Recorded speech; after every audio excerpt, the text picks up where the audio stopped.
So cool. So Hard to die at 7th level. It's really hard to die at 7th level. Well, some of you here tonight are 6th, 7th, 8th, 9th level, so we'll see what we can do about that. 6th, yeah. It'll be a sad day. Thanks for the jams, man. Thank you for the cheers. We're 5% away from. I don't know. Is it level 3 or level 4? Push it to level 4. We are right? at level 3 now. We are level 3 we're now. gonna- We're we're gonna- trying to be Thanks for level the 4. jams, man. We're trying to get our ability score increase here as we start things. There we off. go. There we got it. Boom! 100%. 100%. Whoa, thanks for the jams, Maximum man. hype achieved. Maximum I think hype. hype is We 5. have achieved maximum hype. We've achieved 80% maximum hype. I love this chair. I forgot it's 5. Are you able to move in just like a 120 degree arc? I could if I didn't have this cord attached to my.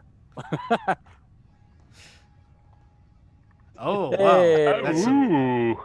Fancy smancy. I knew that it's worth That's it. The cabin's good. paying for itself. Oh boy.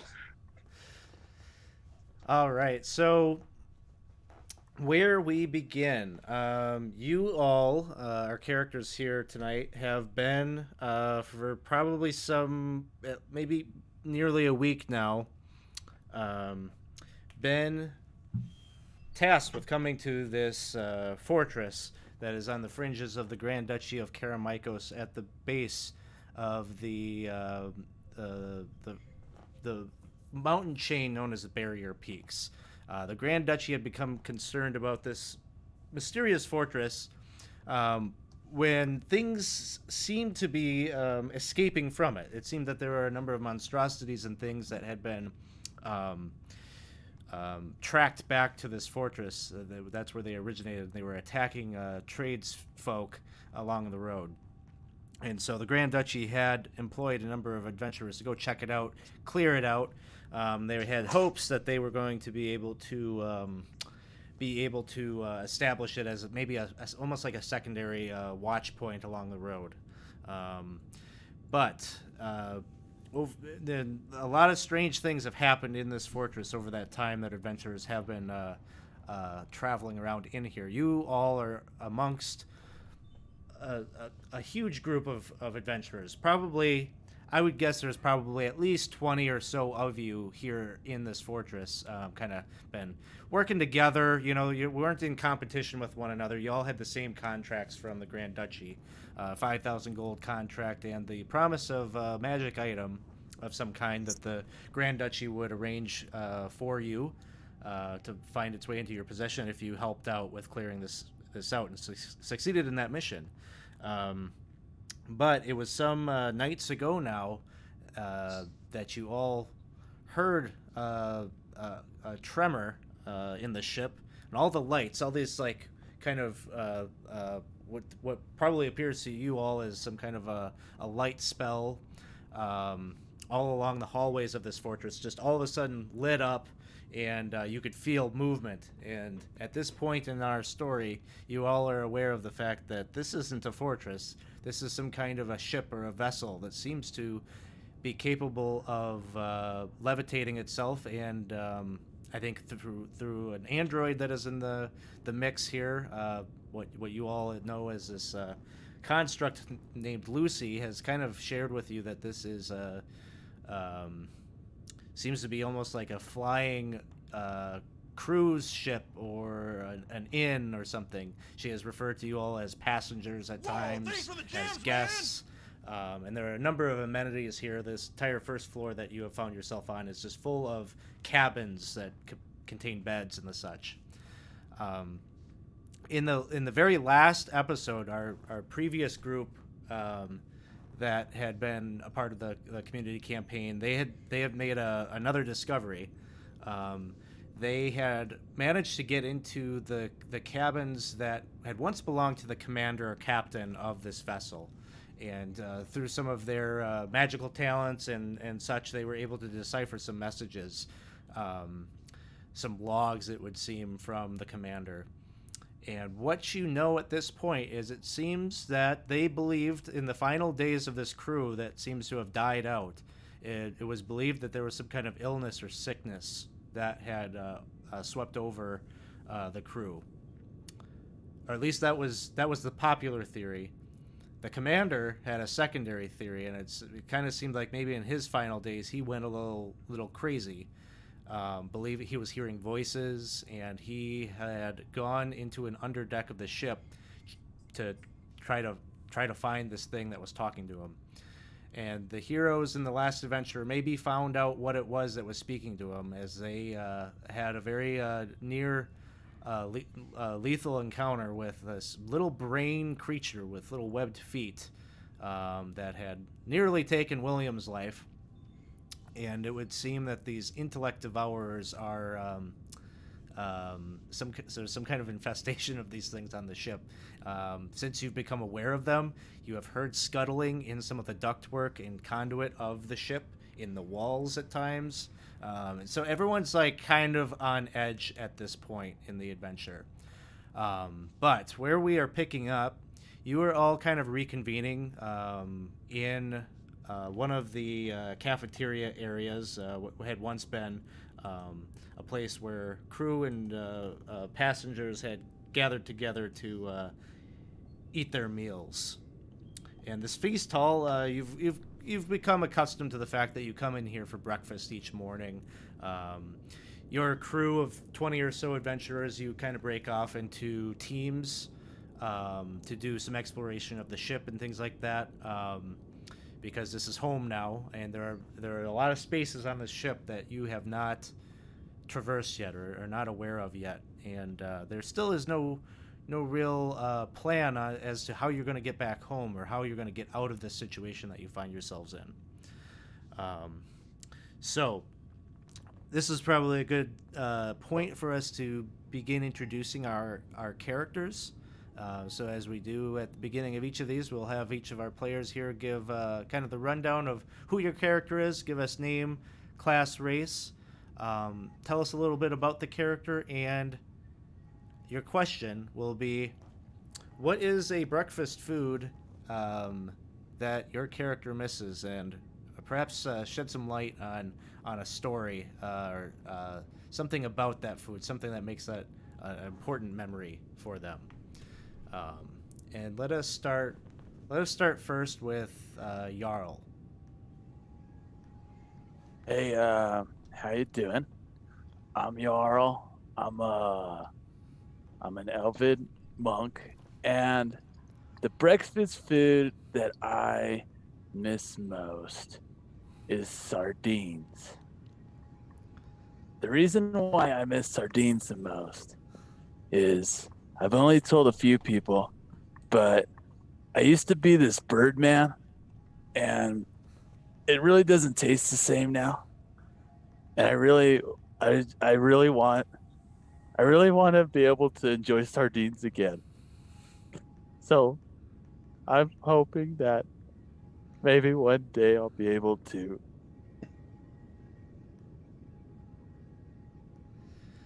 Sounds good.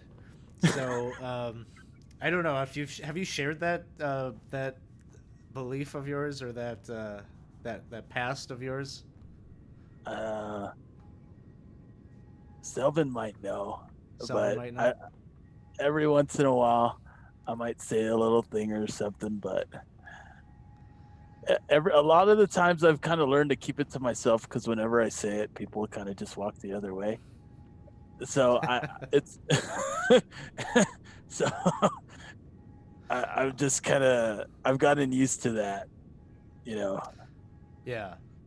Well, sounds good. Next up, we've got Sister. Hello, I am playing Inspector Detective Sister Fist Christian, retired, and my breakfast of choice is a fried dough in a knot, and it having fried dough in a knot is sort of a thing about being a cop in Karamakos. You know, we're known for really enjoying fried dough in a knot. But I haven't had one in a long time because I've been adventuring, but also it just isn't the same now that I'm not a cop anymore. And I've sort of been moving into like yogurt, um, with fruit on the bottom. It's better for me. My heart health. I'm getting a little older, so sister loves yogurt. Uh, yeah. Sounds good. Next up, we have uh, either Bob or Victor. I don't know who I'm talking to right now, but it's one of those two. Oh yeah, there, guy. Just playing a Dragonborn Paladin. Just doing kind of the way to go. And Bob would be craving some. It used to be like a brown, like a hash brown type thing, and then it gets this lots of cheese in it. The brothers from the church there, we'd they'd make it in the morning after we go fishing on the ice. You go fishing, you fish, you pull fish through the ice. It's crazy. And I think they had a name for it called tater tot casserole. Oh, it was just great. Very good. Next up, we have someone who maybe could make that for you. I don't know, Mr. Butterbrickle. Yes, so Mr. Butterbrickle. Um, so I remember the chef's wife when I lived with the Daniels family, and the chef's wife could make these amazing eggs. But what I would always sneak, and I felt terrible and uncivilized when I ate it, was Little Master Andrew's fancy shredded wheat medallions. They were very hard and crunchy, and you put some goat's milk over it. It was very strange because the sugar was on top. It was not proper, but it was nice. Very good. Next, we have Scenario. So I am Scenario Lopez, and I don't believe that I need any introduction, but I do like to talk about myself, so I will do it anyway. I am a bard of no small repute, as you all know, and as I was just getting my start as a bard, I was playing in this tavern regularly, and there was an inn upstairs, and I would stay there, and the innkeeper's wife would make this amazing fresh bread every day. It was the whole place smelled great. And then in the morning they would fry up bacon, and then they put the bread in the bacon fat with some eggs, everything together. I tell you, I know, sister, you are trying to watch your figure and that sort of thing. I understand that, but the oh, bacon fat makes everything better. I don't think it would work well in yogurt, but you might try it. I'm averse to things being called pig. Well, I didn't call it pig. I'm just, it's fair. Sorry, bacon pig, or whatever. Perhaps you're a little sensitive, huh? All right. Next up, we have Selvin. Hi, I'm Selvin. I'm playing a Dragonborn Paladin as well. And somehow, very similar to Bob's choice of food, it's also sort of a potato-based dish. It's like a nice home-fried potato. You got some garlic in there, you got some herbs, salt, pepper, all the lovely stuff. And it reminds me of before I joined the church, and it was a lovely dish that our clan used to all sit around together and have before times were, a little bit rougher. And I personally enjoy it, but it's been many years since I've had it. Oh, very good. So you're all going to be sorely disappointed because the ship cannot produce any of these foods.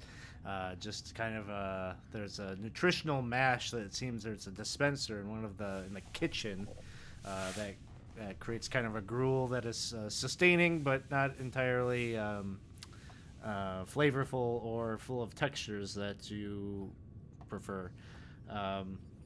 But as you are entering into the old feast hall, of course you see these creatures that you have befriended, the veggie pygmies, the mold people, are all kind of at their own tables.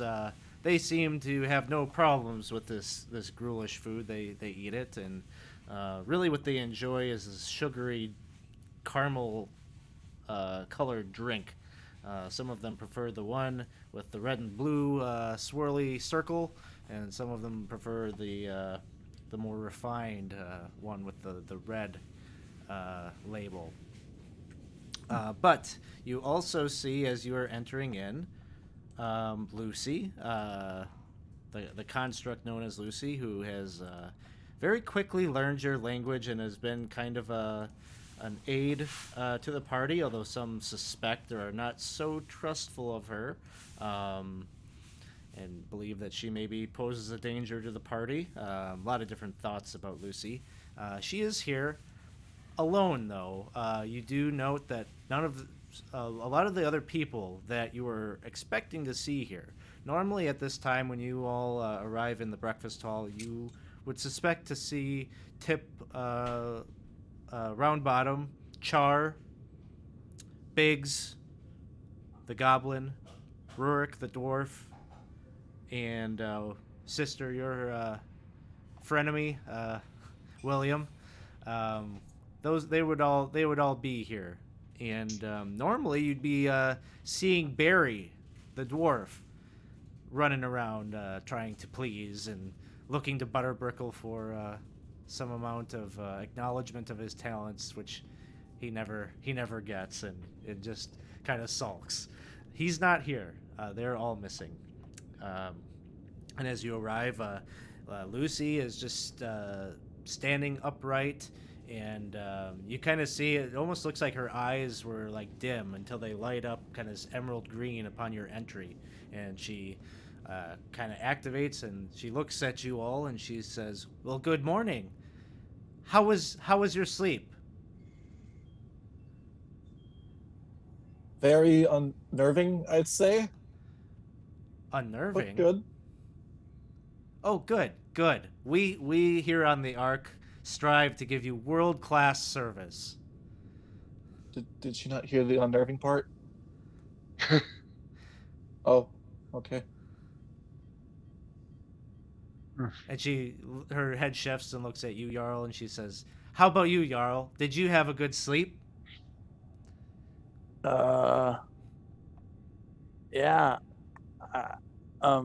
It was okay.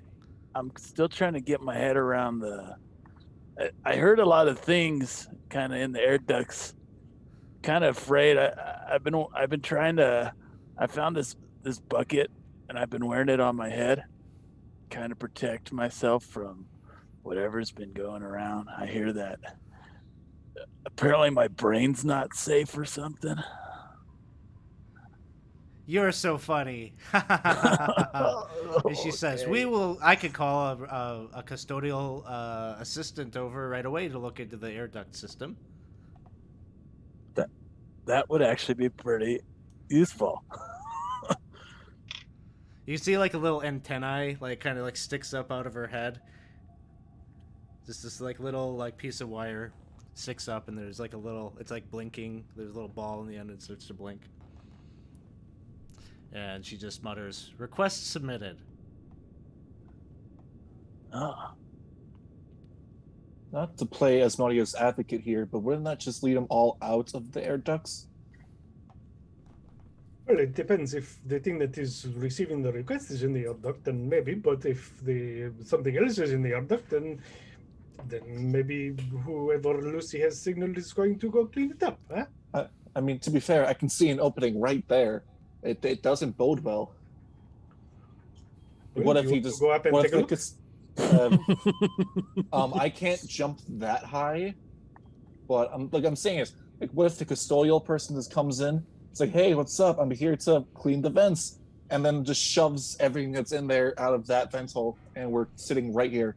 Selvin, if you want to look in there, I can get you up there. No, I can just have my mastiff just sniff it out. We'll probably be fine. But nope, I'm good.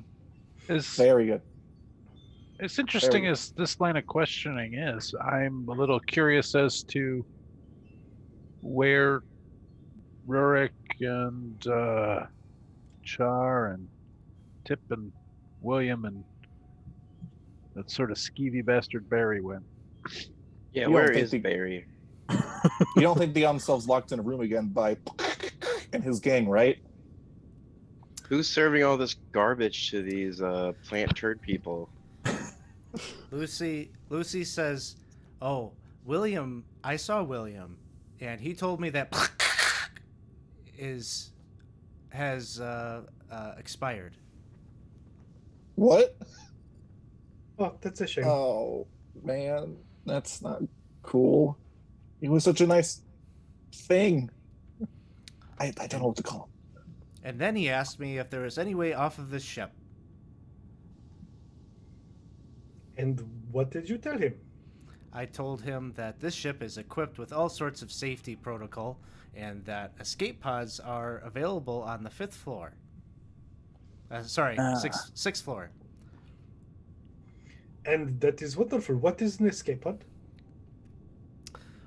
Oh, and she details and describes to you that there are. She doesn't understand at this point that you're all, the differences, and so she describes to you what is essentially like a rescue raft, but for space. And she says it is a tiny room that can detach from the main hull and propel you to safety should any problems or complications arise on the ship. So, So are it's- you it's- saying William left? Oh, I don't know that. I only supplied him with the information that he requested from me. So if you get in an escape pod, does it you just are then ejected into space? In your tiny room. She says, yes. However, each of our escape pods is connected to the Confederacy's frequencies and networks, and so communication will go out, and the nearest available Confederacy ship will be on its way to rescue anybody that gets ejected out into an escape pod. I don't understand any of that. William wouldn't have left without saying goodbye. He's a schmuck, but he would have said goodbye. Yeah, and I have concerns because Barry said he was the only person that was feeding them. I remember mocking him for just pressing a button and then slop comes out. But who's pressing that button? These grassy people don't really seem to know how to do that. So I like to walk over there. It's right here, right? Oops, I'm pressing the wrong button. Oh yeah, I'm sorry, I'm not in Roll20. It's like right here.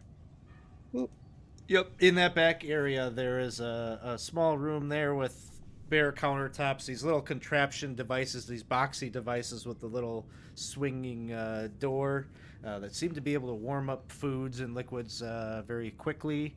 And then the big box with the levers and the buttons that seem to be able to deliver different beverages in this gruel. And who's performing this? They themselves are using these devices to get drinks? Nobody is currently doing anything back there, but Lucy kind of creepily like follows you in there and is like right behind you, like mere inches from your back as you turn around. She's right there, and she says, Mr. Butterbrickle, is there anything that I can do for you?" Yes. I was wondering where Barry is and why, in his absence, these creatures are somehow able to use these machines.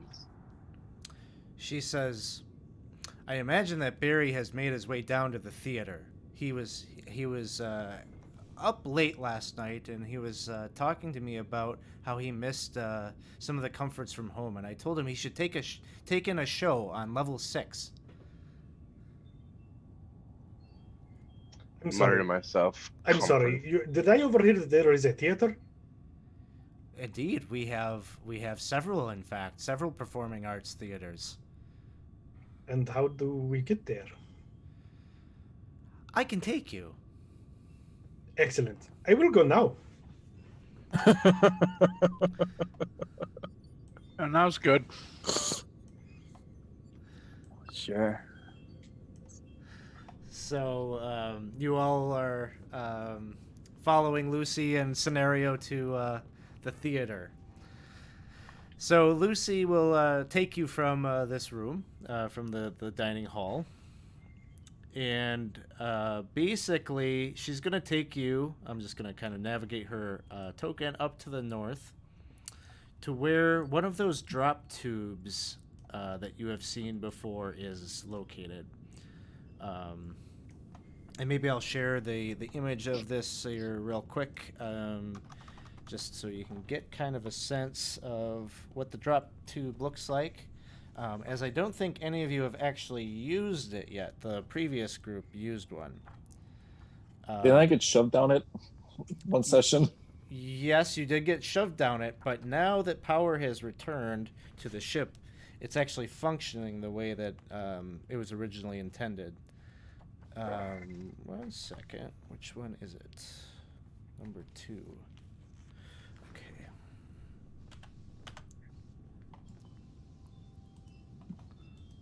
Okay.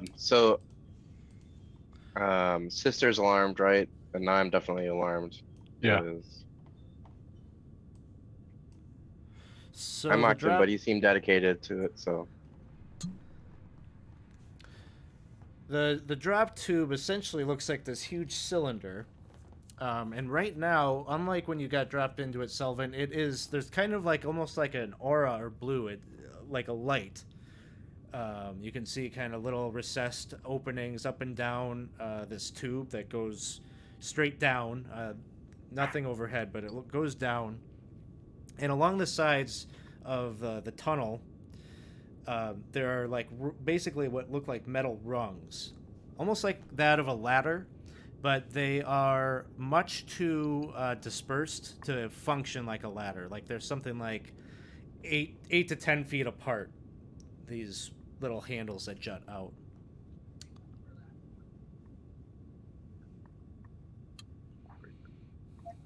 And you see Lucy step forward, like you almost like kind of like reach out to gasp, like to catch her, because she looks like she's gonna like do the lemming thing and just like run herself off this landing here. But as she steps off the landing, she's just kind of floating there, and you see her start to kind of like swim through what appears to be just this gravityless chamber, and she kind of is able to kind of get some momentum going. She kind of swims over to one of the rungs, and she looks back at all of you, and she kind of beckons for you to follow suit. And then it seems like what she does is she pushes off of that rung and starts to make her way down.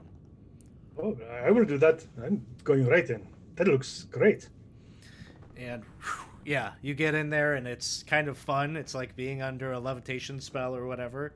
Man, I'm going full Grandpa Joe. Yep. So you make your way in there. I imagine the rest of you are following suit, or is there anything else that any of you would like to do before you head down? Oh, no. So I want to check the place in the upper left. Last time we were here and people were missing, we found them all tied up in that room. So you go and you start opening up the doors. I don't remember if any of these require key cards, but you have the cards and such, and you open up all the doors, and they're all empty. All right. Then I will come with. Just a little bit resistance to just following her wherever she takes us. I'm just gonna watch what Selvin does, and whatever Selvin does, I will do. So the drop tube here takes you down basically to what appears to be some kind of like in-between deck. Like the bottom of the tube is closed. Like you see in this illustration, there's some kind of like a sphincter like door that shuts up there. It's the same on the bottom, and you get to like the bottom, and you're in this like, imagine like if the ship had a crawl space in between levels. That's where you currently are.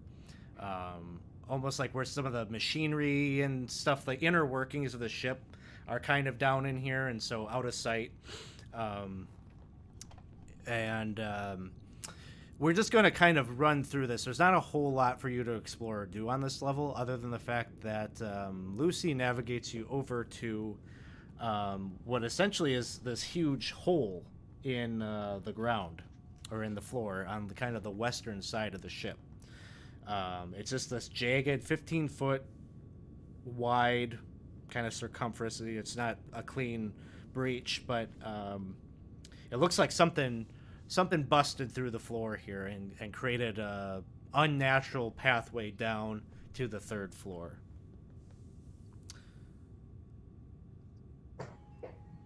Does it look Lucy, Froggermoth sized? This is not a theater.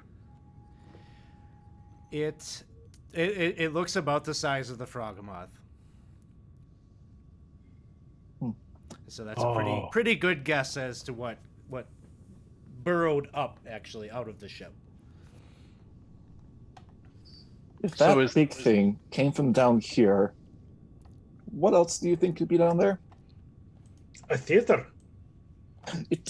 Yes, you are most definitely right there, scenario. But little tiny rocks. Yeah. Churches. Swiss cheese. Ham. I'm wondering though if this is a problem, Lucy, that we have a big hole here. Is this a problem for the ship? She says, well, I'm certainly not a maintenance worker, but it doesn't seem that this is this is merely a cosmetic breach. It doesn't look like any of the machinery has been damaged, and certainly the hull has not been impacted. So I think it is not impacting the current functioning of the ship. Okay. Not really. I mean, I wouldn't know anyway. And she just smiles, and then she says, "Here we go," and she jumps in the hole. That's not a gravity hole thing, though, right? Like that's a just fall down hole. It is not, and you kind of see her descend down, and she does drop, and you can see her legs kind of, her knees kind of buckle and brace and take the shock as she drops down onto what appear to be stacked up crates down underneath. So she doesn't descend down, hit the floor. She actually drops onto something, but it's still it looks like maybe about a 20-foot drop to those crates.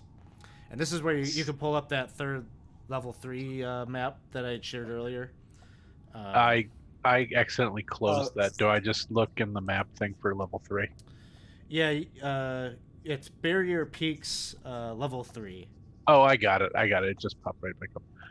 Scenario, is this theaters I'm sorry. Is this theaters you've been in before? This doesn't seem like No, so far I have not seen a theater, and I'm a little bit perturbed. Okay. Sorry, Selvin, you were going to say something. I'm sorry. Yeah, I was more worried about, does anyone have any clever idea of getting down here? I don't want to fall. Yeah, I'm going to use a rope. Yeah, there, guy. I got a rope. Oh. I'll step off and cast levitate. I'll just yeah, I have slow fall as well as a monk, so some of I will either use the rope provided by Bob. It's Bob currently, right? Yep. Or procure my own. Yeah, I'll tie it off. I'm gonna use my rope to make a makeshift backpack for my dog. Okay. My master. I'm gonna jump in. Lucy just jumped, right? yeah. Lucy just jumped, but you would estimate if you took that jump, you would probably. Oh, okay, I see. Yeah, but I'll walk around and use Bob's rope. Sounds good. Yeah, there are all sorts of different pillars down in the in-between deck that you would easily be able to tie that off and make your way down onto these crates here. Yeah, that was a good idea because it's easy to go down, but it's a lot harder to go back up. Yeah, now you have a way up. That's good. I didn't even think about that.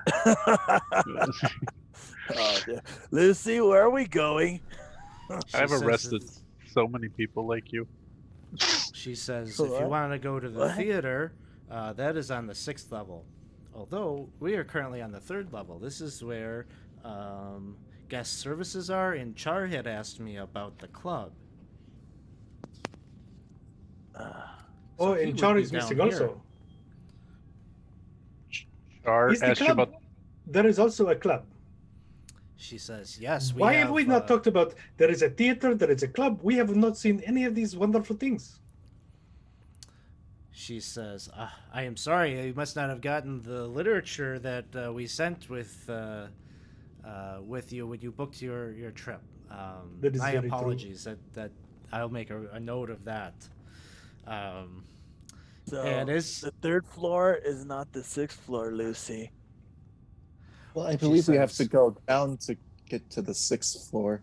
But we were hoping to find Char too. We could so also stop at the club.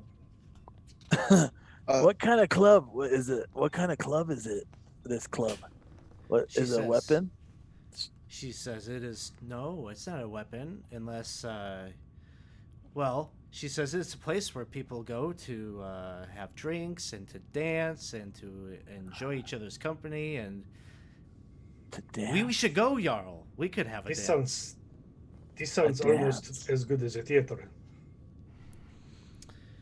And as you have hopped down now into this room, you can see that they're up. I'm going to draw an arrow. Most of these crates look like kind of large, like kind of cargo-like crates. You've seen like probably boxes like this in other areas of the ship, but there's this one box up here that looks a little bit different than anything you've seen on the ship previously. It is a large, transparent, almost like it almost looks like it's wrapped in some kind of like a glass-like material, but it seems to shimmer kind of unnaturally when you look at it. And inside you see 4 serpentine creatures bearing wings covered with feathers in an assortment of rainbow hues. The creatures are unmoving. It's possible that they're dead, but if they are, they're remarkably well preserved. There is a small black cylinder with alien markings which protrudes from the side of the crate at shoulder level. I'm going to use the divine sense. Let's see. That is what? Undead, fiends. Celestial, fiends, undead, and anything affected by hollow or desecrated and that kind of stuff. You detect celestial. Well, it seems we have some holy creatures in that lovely box right there. The I'm telepathy- so- If I'm they're going over holy, to my does belt. that if they're holy, does that automatically mean they're good, dude? Typically, yes, for the most part, with the exception of very few, but typically they're pretty good. Well, considering I wouldn't be really good if I've been kept in a box for over 500 years, or however so Lucy said. That kind of peeved me off a little bit. Granted, I only live Lucy- for like 80. Lucy, why are Oh. those things in a box? She just kind of blinks like several times and she's like, I don't know. I don't know what those are. What's in the box, Lucy? It's in the back. She says, well, they look kind of like some kind of serpentine bird-like creature. I'm unfamiliar with this. I'm gonna walk up and tap on it. When you like tap no. when you tap on it and like your finger doesn't go through like the boundary or the barrier, it just kind of like shimmers, and it gives you kind of this sense that there's some kind of force, almost like when you cast like a shield spell. You've seen that in combat before. It kind of is like that. Oh, it's not a solid box. What Would is Selvin this? recognize the creature? Make me a nature check, let's say. Okay. Nature.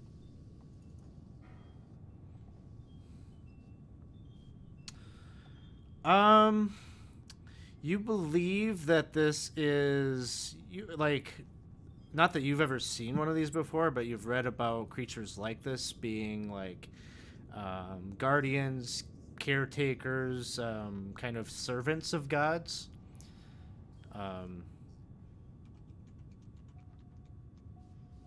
Kind of sometimes they protect like holy sites. Sometimes they are guardians of relics.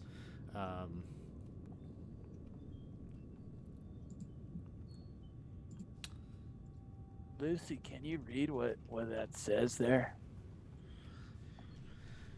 She goes up to where this basically this dial is that's protruding out the side of it, and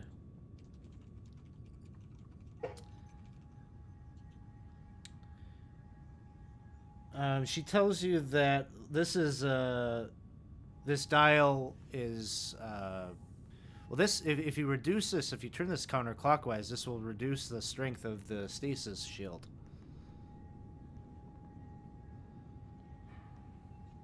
Yeah. Selvin is going to tell Serene to keep a nose out, and in Celestial, he'll say, "Hey, little feather dudes, are you guys all right?" And see if there's any response. There's no response. Their eyes are closed, and they're just kind of laying prone inside the cage.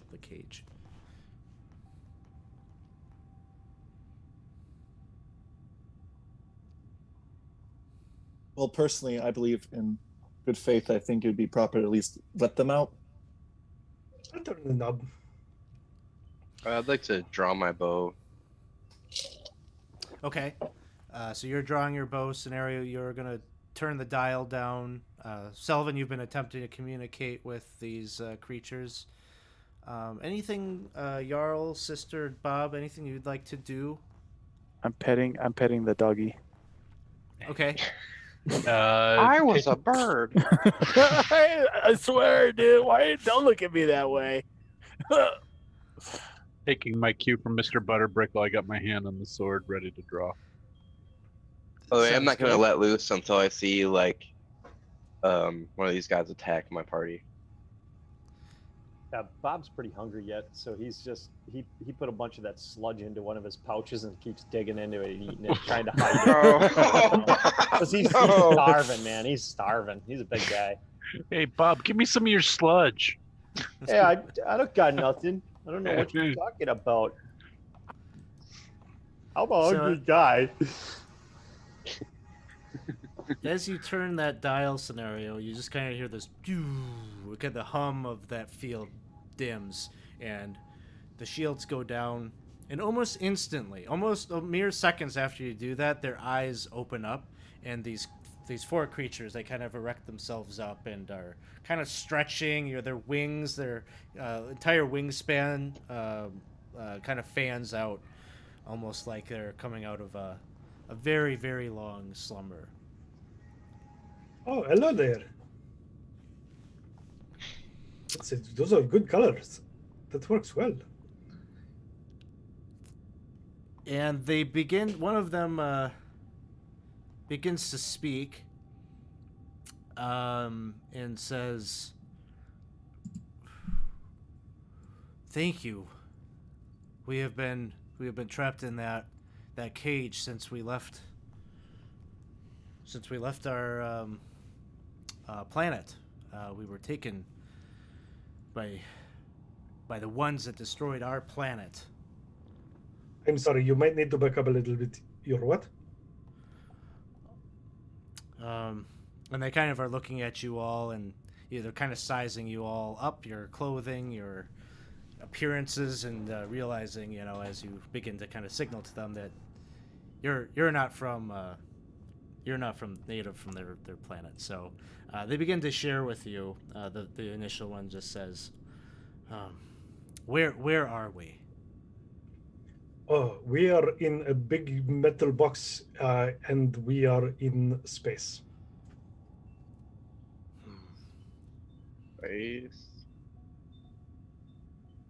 Tell me, How long? are you the only ones here? Is there anyone from the original crew, the original ship here? That is a funny question because we don't know. We don't think so. From what we have seen, it has been a very, very, very long time.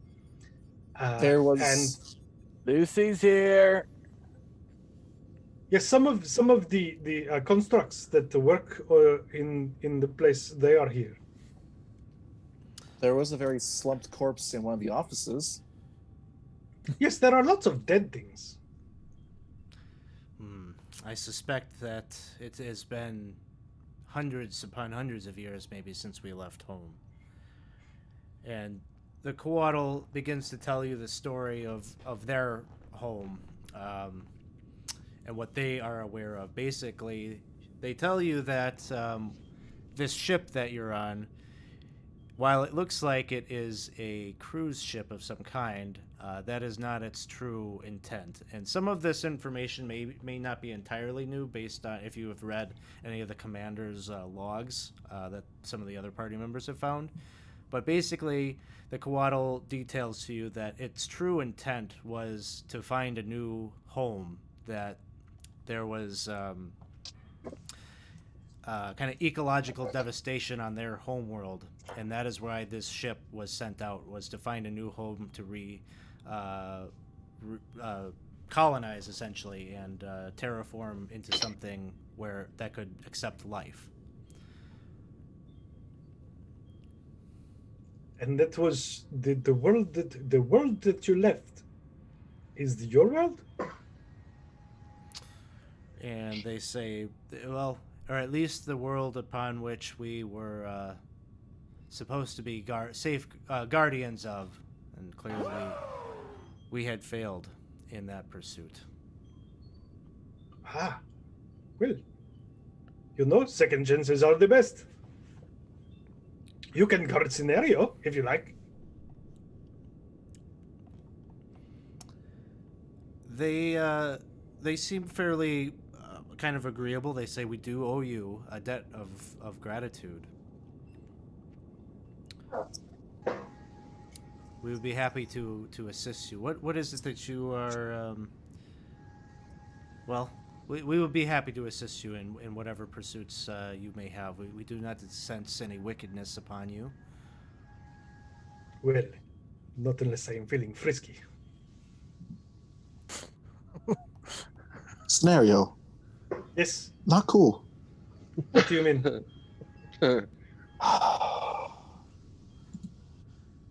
So you don't think... You don't think they like jokes? They're speaking. They know jokes. It's been about 360 seconds since Lucy last laughed, so she, on cue, laughs. So you don't think, based on what they're saying, that the original inhabitants of this lovely vessel, as I would call it, are on our home, do you think? I suppose it is possible.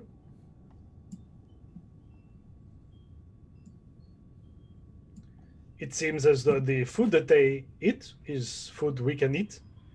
The air in here is air we can breathe, so maybe.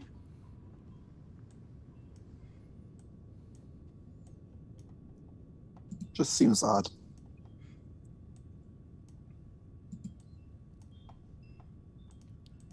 I'm still interested in finding out where the rest of the people we came to the ship with. I mean, we've all been separated for a long time. I mean, I haven't seen any of you guys in a time period.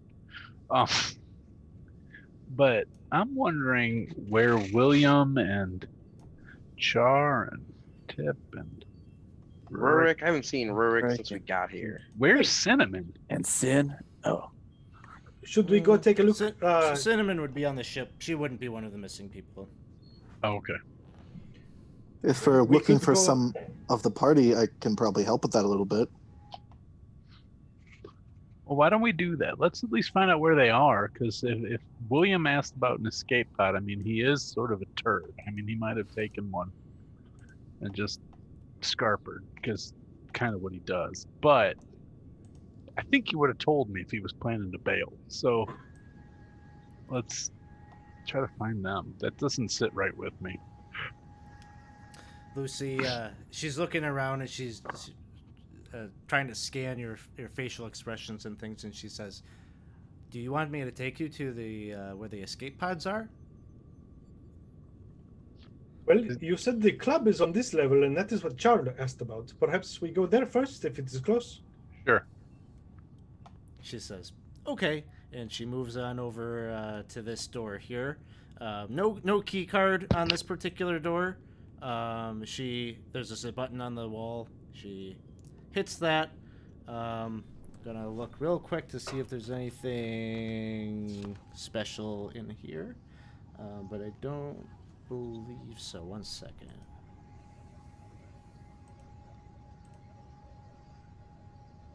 Yeah, this room is just crammed with giant boxes, cylinders, all marked with indecipherable glyphs. Nothing that really stands out to you in here. You'll just quickly pass through here until Lucy hits this door here. And this one opens up to reveal a pretty amazing scene. How do I do this?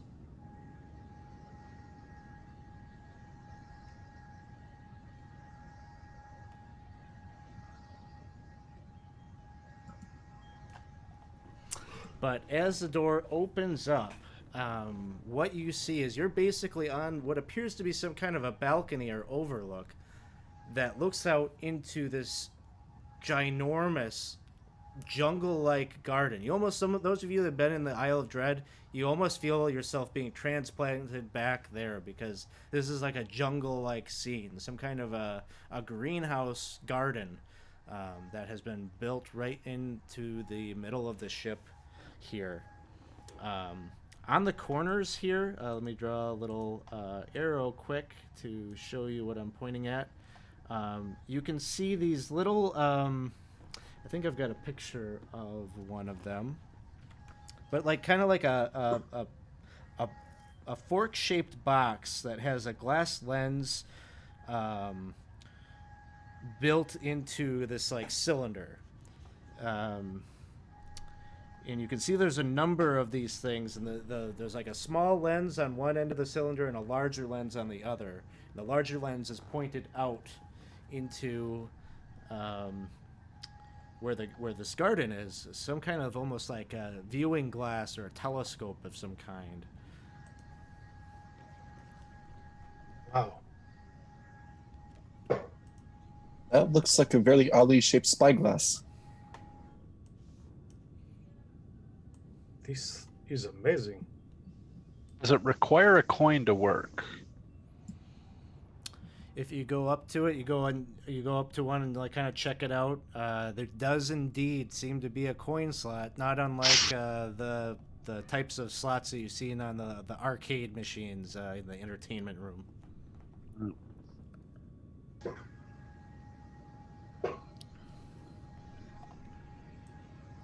I don't know about you, but I don't like this. Jungles, they just suck. It's terrible. This is amazing. Yeah. They said if we clear out the ship, we can choose a room and have it. I want this one. Last time we were in a jungle, this thing with All really right, tiny guys. arms tried to eat me, and a tree talked to me for a week. Yes, I remember that. Yeah. I don't know. I don't know if I would want that for a room. I prefer not to get killed in a jungle again, so yep. Yeah, you gotta find different places to die. Guys, There's someone all kinds of explain places. what the hell's going on. I heard someone say space before. I feel like every time I step away, you guys learn something, and like what the hell is this? Where am I? Well, you're in a giant metal box that since it's floating in space, and now you're also in the jungle. It's What also is floating in space? space. Space? Inside the big metal box. What is You know, what the is sky. Nope. space? There was a sage guy. I once knew. Pretty that said much, that space was the final frontier. dude, it's like if you close your eyes and you know that fuzziness you see when your eyes Yes, are Jarl. closed. Am I flying like a bird through space, Jarl? Yeah, dude. Well, Look. kinda. It feels that way. You mean we're by like the stars? We're in the stars? Yes. Yeah, dude, we're in the stars. You transcend boundaries of time and space. Do birds fly in space? I wish. Sure. And if they can fly high enough, sure, right? Yeah. And speaking of birds, there is no shortage of bird-like activity that is happening down there in that jungle, um, which is probably about like the base floor is probably like 120 feet down. Like it's quite a distance down. But you see all this kind of aviary activity happening, different types of birds and such. But there is a flock of these weird winged creatures that are kind of fluttering overhead, and it seems like they've kind of moved and have come over closer to where you are on the landing. Each of these birds, they have spiky tail feathers and appear to lack any sort of beak. A small drooping chest appendage is visible on each chest breast, almost like some kind of a tentacle. And the coatls take flight almost immediately and engage with them up in the air. They kind of telepathically suggest to you that they can handle this, and they can protect you while you do your search. Oh, those are bad. Okay. I don't know if it's either the spines or the weird droopy chest thing that really got to me. Everything is weird. I was going to accept it, but apparently I should not. Huh. So to the club? And Lucy says, Yes, to the it's- club. And she's kind of heading down south here. Go on, Selvin. It's your birthday. To the club. My birthday happened months ago. Okay. Go on, Scenario. It's your birthday. Mr. Butterbrickle still has his bow and arrow in his hand. It's not drawn, but it's still like just like what the actual fuck. Oh, sorry. But my character is never around for like we learned some stuff about the ship. So I don't know anything that's going on. I'm still freaked out about the plant people. Dude, just relax. Oh, I love the plant people. They're my biggest fans. While we're The walking, grassy turd people. you're also gonna be like, you look on edge, Mr. Butterbrickle. You gotta take Yeah. 2 breaths in, 1 breath out. I thought I could handle this adventuring stuff, and I've already left the planet. I've not left the city. I've left the planet. I'm in space. That's Like, good. How do we get back? You're doing it. Those- It seems How like many you're reaching new adventures heights. you went further than any adventurer I know. I mean, he's gonna take a step. I've been a little further than you. Let's So I see. start to roll my eyes and start to look around for Selvin because I know the bird story. Hey, did I ever tell you, dude? I used to be a bird. I cozy up next to Sister. I'm like, hey, do you remember me from the island? Where are you Like, going? we gotta stick together. This shit's weird. Selvin, your passive perception is a 10. Yep. Okay. So But I got you're my moving, dog, You're which is a moving for 13. So it's You're- okay. better. Okay. Let's see. Your dog notices that there's kind of this like vine material that is coiled up around like the banister here on the landing, and this thick vine, it's covered in thorns. It bears numerous kind of flowering buds off of it, but your dog notices, as does anybody that has higher than a 12 passive perception, that the vines seem to be moving, and you can see one is inching towards. Oh, that's Bob up there by Lucy. Bob, what is your passive perception? Oh yeah, they're probably like an 8. Okay. Yes. So you don't see it as it's like inching up towards you. So we're gonna. I'm gonna So take this. my passive perception is a 16, and if that Yeah. looks like it's gonna grab No. him, I So might. we're about to go into initiative, and anybody that has high enough is Okay. gonna have a chance to do something here. Okay.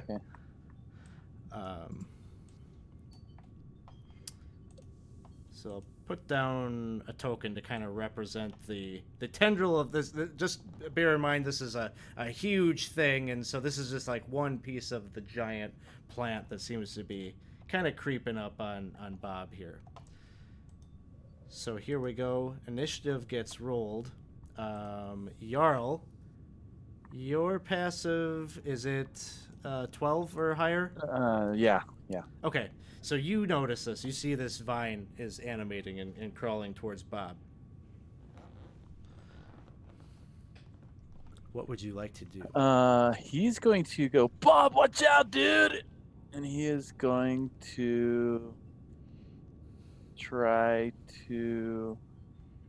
Is does the vine, does it look like it's choppable? Like is it like a thick? Yeah, it's like the stalk of it. It seems like it probably is rooted down, way down somewhere on the forest floor or the jungle floor there. But this is definitely something that you could hack and slice and deal with this piece of it. Okay, he's going to try to do that. Bob, watch out, dude! Oofda. It almost got me. Oh, well, let's see.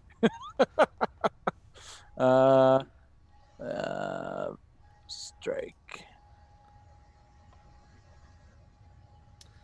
And at 12 will miss. A 17 will hit. Dealing 7 points of damage. And then I'm going to chop it with my foot. And that'll hit. All right, so with a flurry of swings here, both bludgeoning with your foot, kicking it, you kind of like, you create a cut with your blade, and then you like kind of kick at the vine, kind of, ripping that wound a little bit further. As we turn to, let's see, Mr. Butterbrickle, your passive perception is, you see this as well. You're not surprised by this creeping vine. What would you like to do? So I'm in full panic mode right now. So, like I said, I still had the bow. Oh, it wasn't drawn or anything like that, but I'm in a place. I'm scared. I see something happening. I'm just gonna shoot at it, and if I can dig through all the pictures and find my character. Sorry. So I'm going to shoot my short bow at him. And a 23 will hit. You have sneak attack. Okay. Look at me doing it right the first time. All right, piercing wound. Your arrow gets stuck in the thick skin of this thorny vine here, and it's kind of leaking out some kind of a fluid, life fluid, blood out its side. And then it is Mastiff's turn. Does the Mastiff have a name? Zurine. It's my horse. That's now a dog. Oh, okay. Same character. Yep. I'll use for a horse in a ship when you can have a dog in a ship. She barks. It says telepathically, hey, yo, plant. It's a plant there. Do you want me to have this on the initiative tracker, or? I'm not going to be using her in combat if that's what you're asking for. Okay, I'll just remove it, and we can kind of, if you wanted to do something, just let me know. Mm-hmm. Selvin, it is your turn. Well, I have a passive of 10, so Technically, I don't see it. So you and Bob are kind of unaware as combat starts. Scenario, it is your turn. Right. Well, I'm going to see that vine and think, well, it's connected to something alive, so we'll try to dissonant whispers on it. And I'll try it in Celestial, since I know there are things on this ship that speak that. It fails. So 11 psychic damage, and it has to take its reaction and get out of here. You see the plant, it just kind of starts to like kind of recoil and almost shrivel. It gets like kind of small as it just like slinks down and uncurls itself from the banister and seems to bring itself back down.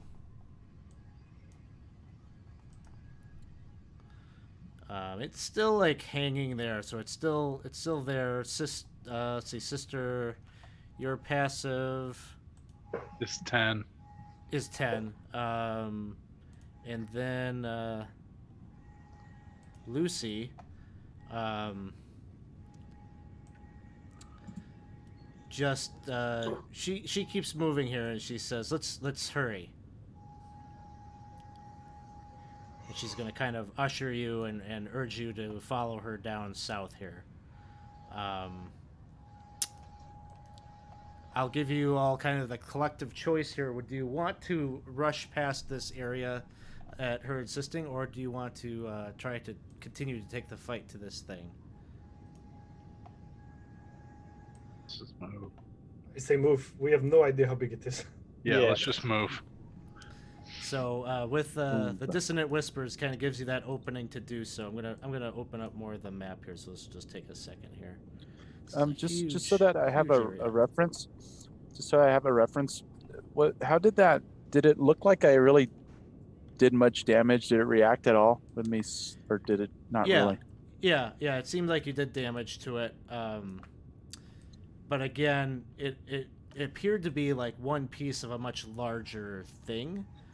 Yeah. So you kind of don't know like how much did you do in the grand scheme, I guess. But you make your way past that area when who is in the lead here with Lucy? That's Bob. Bob. As you're kind of continuing forward here, you see another patch of foliage that seems to have crept up onto the landing here. It's a dense patch of vibrant green vines. They're not quite as thick as that large thorny thing that you just dealt with. But again, you're maybe a little nervous as you're coming up, seeing all this growth here. These vines have grown up and kind of coiled up, almost like a creeping vine, onto the metallic wall here on the west side. I think Bob would just grab it, just start tugging on it. Oh yeah, there, guy. This is like a tug of war. Here, watch. We used to rip these off the temple back there in Luskin, there, guys. Hey, come give me a hand, and he's just gonna start tugging on them. And you feel it as it seems to almost tug back at you, and it really literally is like a tug of war kind of thing. Give me a strength athletics check.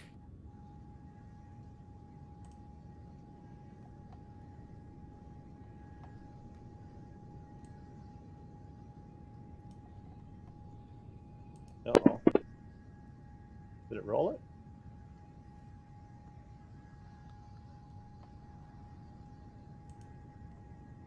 I didn't see your roll. I wonder if it's lagged up or something. Jarl, I'm right here. Oh, I might be I'm grabbing the wrong thing. That's why. Sorry. Oh. Ooh, I had a tough check to beat, but you made it. I had a 21. So All right. you feel this vine kind of like as you're tugging on it, it kind of like wraps itself up almost like around your arm, and you can feel it. It almost felt like it was about to try to fling you down over the edge, but you kind of brace yourself and you're able to kind of pull it back. And we will hit a roll here again, quick. Let's start. Jarl, you're at the top again. And what you see is this vine.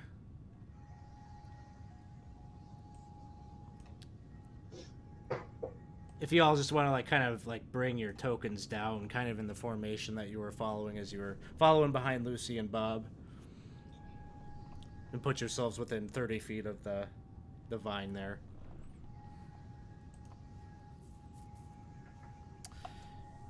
And then Jarl, it is your turn. Whoa. There's another weird looking vine, dude. Watch out. It's kind of coming up again at us. Yeah, right now it's currently coiled around Bob's arm or hand. Oh, yeah. Hey, guy, hit this thing already. Yeah, I all got right? Got dude. it. Don't move. I don't want to hit you instead, dude. All right.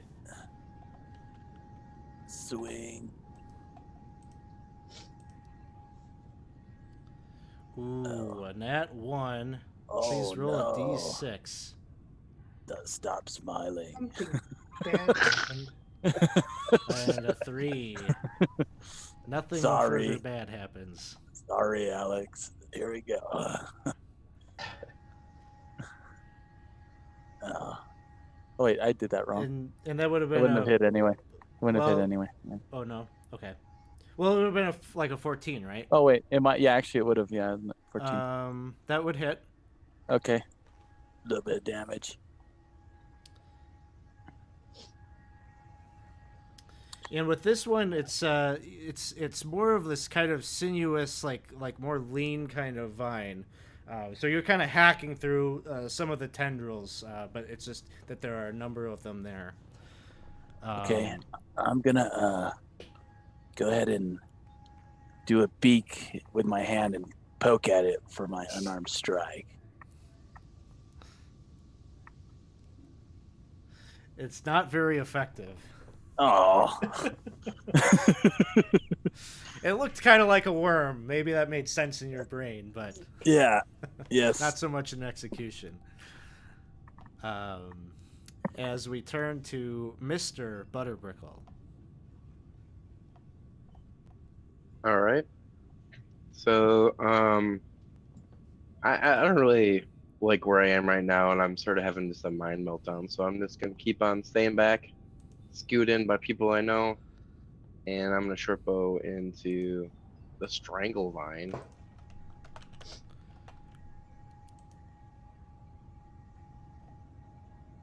15. that's a hit. All right.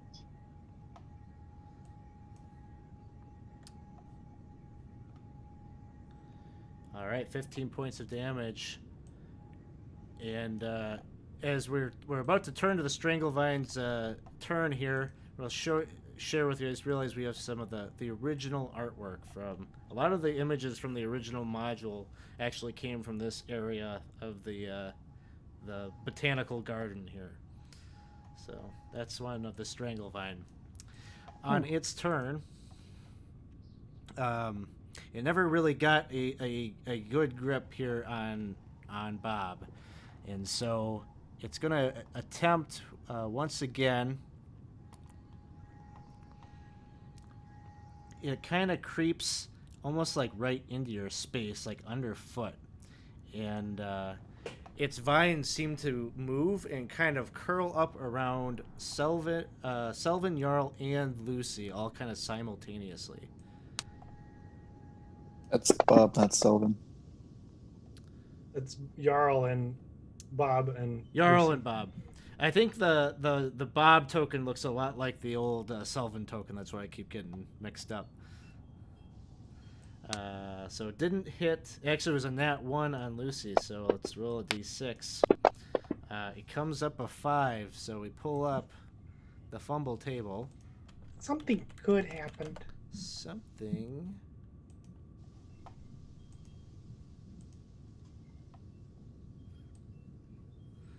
Although, see that, like, one of the issues I keep running into is some of my modules have not loaded in here correctly. Where is the fumble table?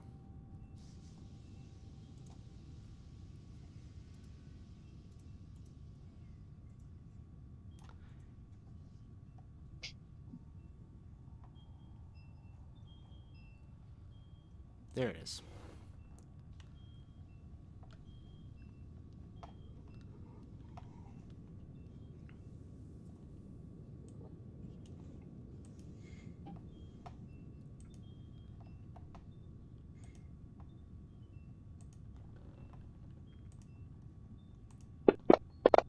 Nope, that's not right.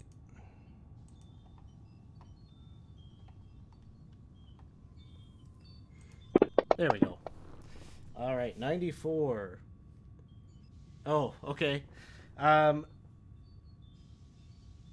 So here's what happens. The vine goes to try to take a stab at Lucy, and Lucy kind of does a matrix thing and like pops a hip, and it goes right past her. But what happens is the vine goes straight into what must be some kind of like a power box or something, and it shoots into that and blows that out, and choo, choo, choo. You just see all of this like lighting overhead that seems to be like almost casting down a brilliant radiance down on the garden goes out, and you're all in complete darkness right now. Oh no. Oh, great.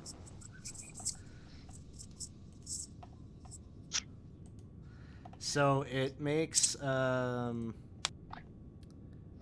attack at Bob. 16 misses, and then the last one at Jarl. Is it a disadvantage because it can't see? The vine has no problem in that department. So it's really Thanks not a for trying. fumble for it. Yeah, not at all. So Thanks for it trying. hits and wraps you up, Jarl. It's got you constricted. It wraps itself up around your legs. No. And so right now, as of right now, you're just grappled. There is damage that happens at the start of your turn while you're constricted. Help.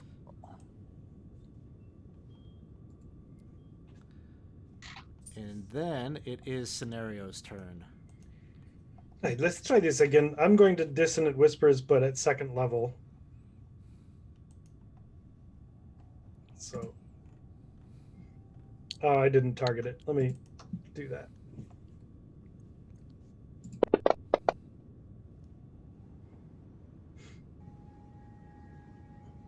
And it fails.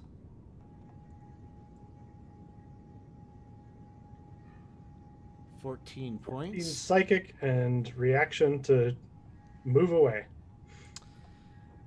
It will move. And you see Jarl get kind of yanked closer to the edge here with it. I actually don't see that because it's all dark. Oh, yeah. Oh, You, the I players, think the watching only, the I map, think see the that only happen. one who can see in the dark is Jarl. Yeah. Jarl's the only one. That would be right on brand here, I think. Mm-hmm. Selvin, it is your turn. I can't see anything. So I will move forward and bump into Lucy. It's like, oops, sorry. Where are they? I don't know. I can't see shit.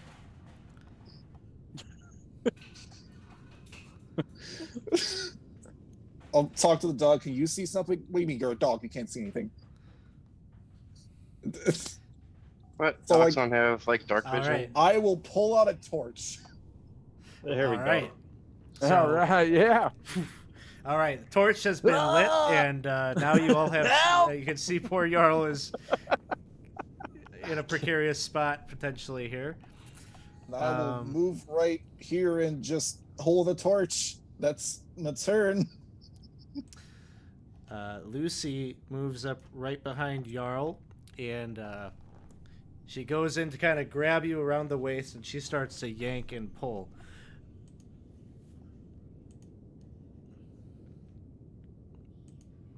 maybe. Here we go. If it's a saving throw, she has a +3. Not a saving throw, but she does manage to make the check, and she kind of yanks you, Jarl, and pulls you out of the grasp of the strangle vine.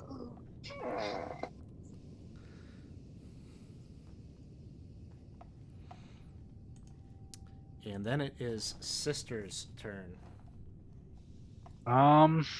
It's still like with the light of the torch, I can see that it's still, at least, this is the same situation where it's crawling out. We have no idea how big it is, but it's crawling out from the jungle situation. More or less different plant, but definitely Same. emanates from somewhere way down below.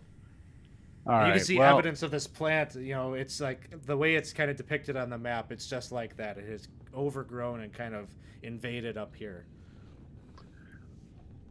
All right. I will shout out. I'll hold it off. Everybody go by, and then I'm gonna hit it twice with my sword. And then I also have the sentinel feet, so I can kind of lock it up a little bit. I dragged the die. It's been a long time since I've fantasy ground, right? If you Yeah. control click, you can mark the target you're trying to hit. Okay. Yeah, there's a few different ways you can do it. The way you did it works just fine. 8 points of slashing damage. Okay. I'm Yarrow. That's a crit. And a There you critical go. hit. And Good night, 14 y'all. I'm points. y'all. Plant material is just cascading down at your feet, but this kind of main vine here is still here, clinging to the landing. I just yell, go, go, go, go, go. So, Bob, it is your turn. Sister saying to go, then I'll just all right there, gay. You all right, Go ahead and then? run by ya. real good.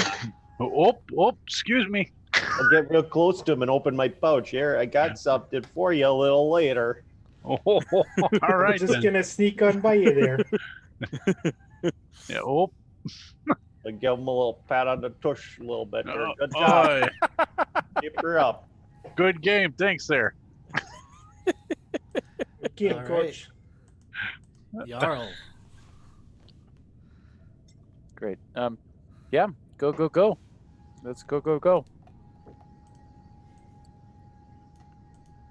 I'm going to move up a bit. I'll get about right here. I won't. And then I'll ready a dash action when everyone else gets a bit closer if they move a bit further away. All right. Mr. Butterbrickle. Hello.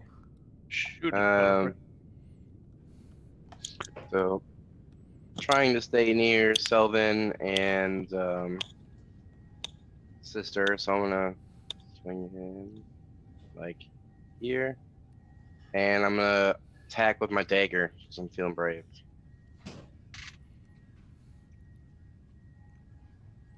I said I'm gonna attack with my dagger.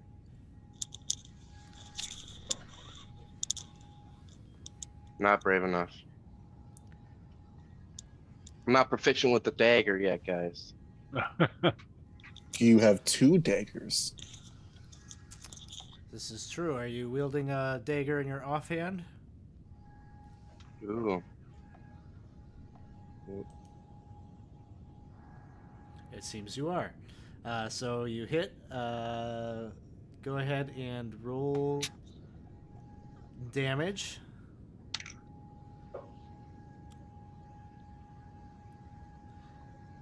And that'll be enough to take it down. Oh, As you slash Nice. at it.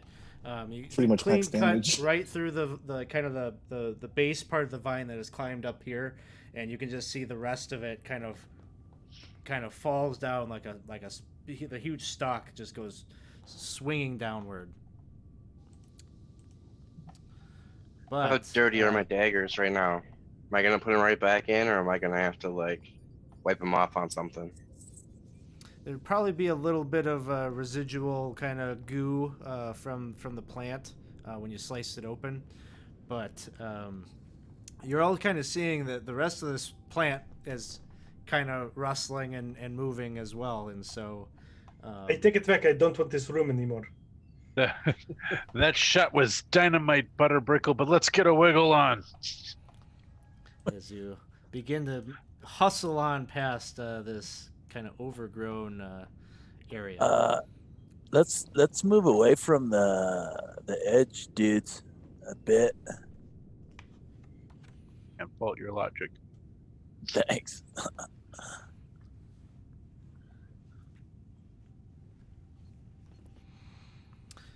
And as you're kind of going past here, you can see. I'll just kind of give you a segue or a slice of the room. You can see what appears to be some kind of like loungy type of area. There's a number of small tables that seem to be surrounded by plush chairs and couches and divans.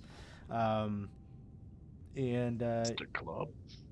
you can see there are some strange metal boxes that are affixed to the ceiling and a large shimmering ball that is faceted like a massive gemstone that dangles above the center of the open area.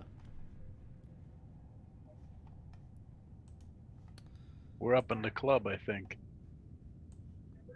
Well, this will be a good place to start.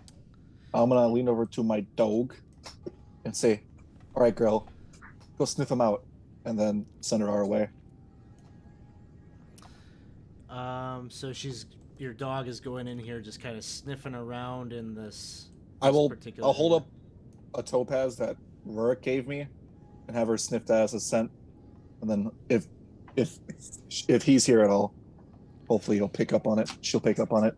Okay, trying to get her to lock in on Rurik. Have the dog do a perception check at advantage. It's a +3, but I don't have that modifier on, so it's 16. 16.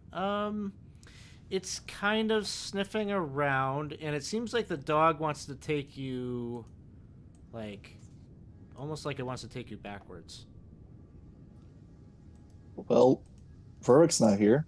He seems to be that way, but we could see if Char's here. Does anyone have something that Char has? Anything that Char has given to them? Oh, but I could look for him. And I'll Yeah. just say to the dog, keep watch. Okay. Lucy kind of looks around in here and she says, well, there are many other areas for socializing and dancing that Char could have gone. It must not be, maybe he didn't find this club to be quite to his liking. Or he's inside the plant. Is there any aquatic theme clubs? Maybe something with water, yeah. It's not wet over here, is it? She says, oh, well, he didn't ask me about it, but there is a swimming pool on the 6th level. Could be that maybe he went there to take a swim. Or, yeah, splash about. Jarl, you're full of such witticism. Of what? Yes, I agree. Thanks, Lucy. Are the lights back on in this area then? There's kind of like some, it's kind of like that club, like very low light kind of inside there. The big Okay. lights out in the garden area have not come back on quite yet. 1 second. So she moves you kind of further down the platform here. It seems that she wants to kind of take you in to this area where in here it definitely kind of looks like some kind of strange looking, what it looks like a tavern to your eyes. You can see what appears to be a bar area with stools, and there's even maybe some receptacles, cups and things like that still lying about. This room also has one of those kind of gemstone-like balls hanging up over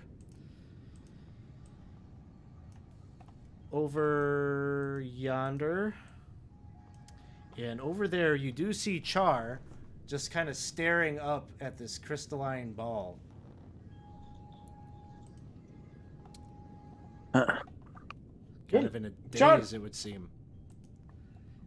And as you call his name out, kind of no reaction. His gaze is upward, and he's just kind of, it almost looks like he's like following the light. There's kind of a little very subtle circular pattern to his head movement. Does it look does it look like there's water around at all? Maybe like a tidal wave was cast. Nothing like that, but give me a perception check quick, please. A bunch of dead veggie pygmies. Oh boy. Perception. 1 second. There we go.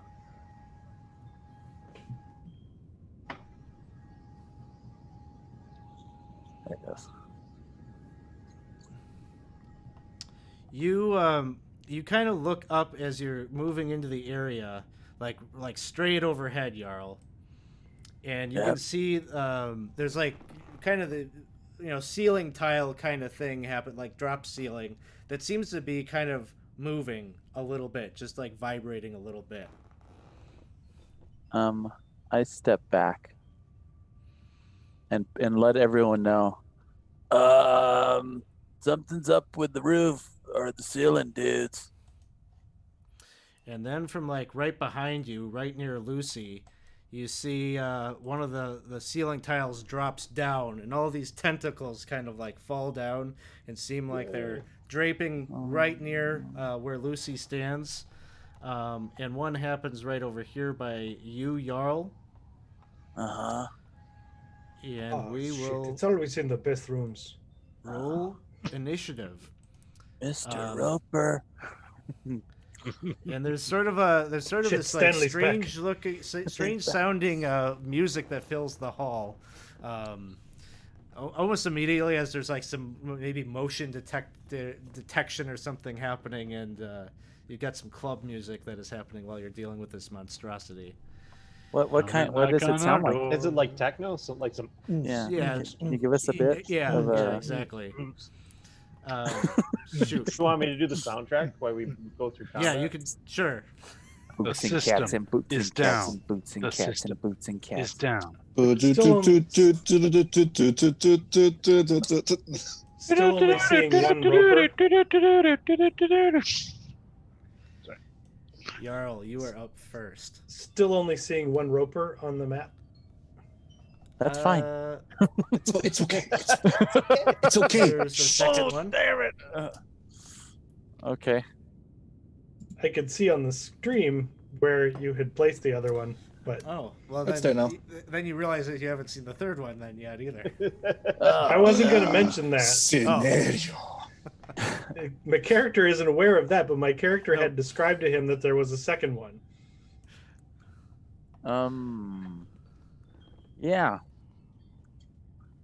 He is Jarl is looking at this guy and he don't like him. He might think of maybe, well, let me see how the rest of, where the rest of the party is. Oh, okay.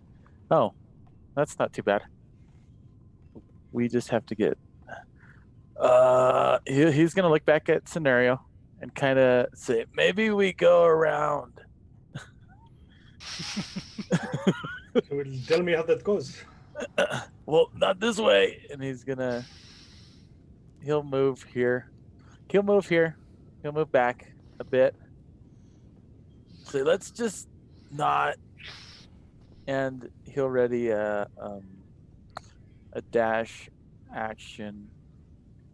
If people, I'll ready it back inside if things don't work out. Okay. Very well. Did you like do a disengage or anything? Oh, was I in range? I was about right here. Was I? Like the tentacles? Well, it would have dropped like whenever you moved into the room when you were in like within 5 feet of it. So. Okay.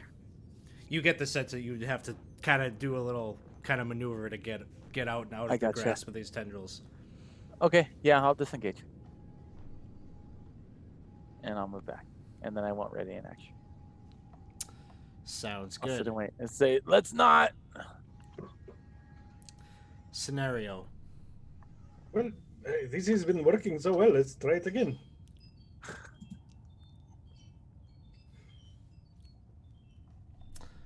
I didn't get it targeted again. There we go. And that will fail. All right, go away.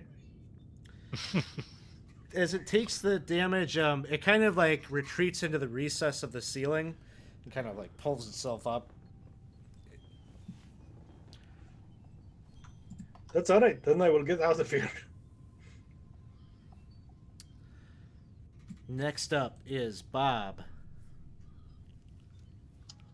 So that roper, that sin, how high can I still hit it? You know, that is a good question. How high are the ceilings in here? We will say that it's up like when so it's like kind of popped out of the recess. We'll say the ceiling is like 20 feet up. It's pretty high ceilings in here. Okay. But when the creature has popped down like it has, it's a large creature. I'd say it's hittable from the ground with a melee weapon. Yeah, I'm gonna if I'm able to jump across here and get in range, then I'll go ahead and. Man, Jarl's changed a lot. I'll do my first hit. What are you talking about? I haven't changed at all. That's pretty good. Dude, like, what happened, man? Just talk about how you used to be a bird. Yeah. Yeah, I used to be. I really miss the sardines. Their salty flavor and the little bones. They tickle your insides. So beautiful. It's like almost perfect, eh? Yeah, it's too good. Too good. Have you ever worn a face? Jeez. You know, I've never thought about it. Like, Yeah. Let's hope Isaac's not wearing one right now. Yeah. Yeah. It's not actually Jenna. Isaac's wearing her face. but it was Really me leaning into that all creepy along. cabin in the woods theme. Yeah. Yeah, really. You got the lamps on, no overhead light. So let's see, Bob. You took the one crack at it. Do you have extra attack? And I do. I forgot to target it, so I just click on it, right, and then Control click. control click. control Then click will control, then target click the it, then you'll mark token, it. and then whatever action you're taking will apply it to that target. Then. Okay. So. So Yeah. That is a hit. I'm not sure why it's not quite working. So I hold the control button and then right click it or left click it. Oh, I went black for some reason. It went like dark. I can always drag whatever you throw in the chat here. I can always drag and apply it too, so it's not a huge deal. Okay. So we got it. He took the 12 points there. Or do I just drop the dice on it? That works too. That's what I do. That works. Some Okay. people do the targeting thing, which is useful if you're doing like mass spells that will target multiple things. And Okay. So that would be the end of the turn, and Bob would be like, "Well, yeah, we got ourselves a good old tug of warrior again, guys. Come get some fresh Next- little tangly things again for dinner." next up is Selvin. What's that girl? Rurg's that way? Oh, but I think we should go help them first. You agree? Fantastic. I'll run back towards the group. That's it. Sounds good. I got nothing. Mr. Butterbrickle. All right. I am going to. I'm sort of still freaked out, so I'm gonna run into here. Hey, so I have all the movement to get here if I want to. Does charging do anything in fifth? Nothing, right? It's not even a thing. There is There's a no feat charge called action. charger. Yeah. There's a feat called charger. Nah. All right. So I'm just gonna do my spinning dagger attack. Hope one of them hits.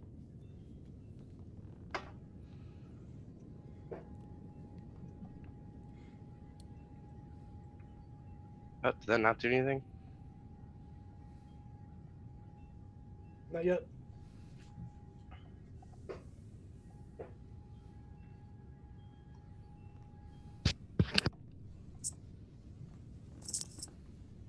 Hmm. You sure you dropped in the dice tray? I dropped it on the roper. Yeah, it didn't. Nothing happened. So maybe we give it a try again. All right, I'm gonna drop it on the dice tray then.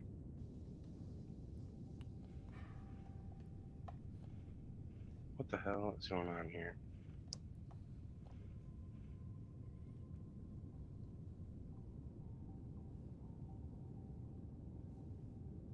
Yeah, I've like dropped like 6 rolls right now.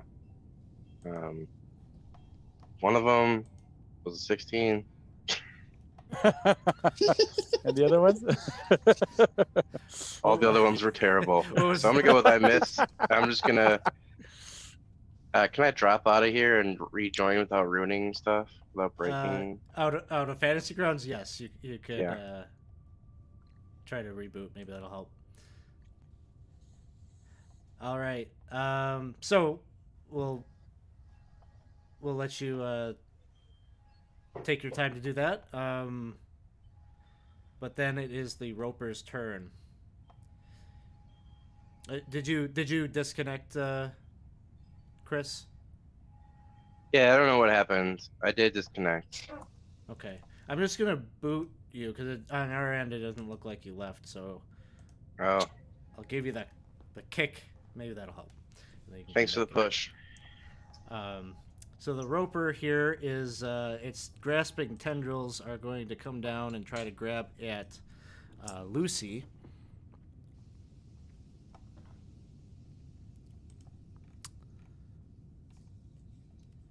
And it makes 4 attacks. The first one is a miss. Second one. Oh, it is a little bit laggy even on my end too.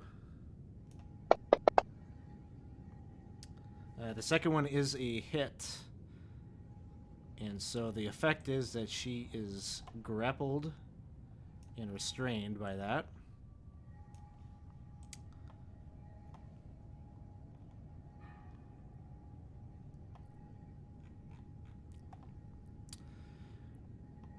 Pulls her up closer to him and then gets it to his massive mouth that is ringed by those razor sharp teeth and tries to take a chunk out of her. A 25 hits, dealing 22 points of damage to Lucy. You can kind of see a shower of sparks kind of like cascades down out of the damage done to her outer shell. The second roper here is over by Bob. Makes an attack with its tendril. A 3 will miss. Second attack.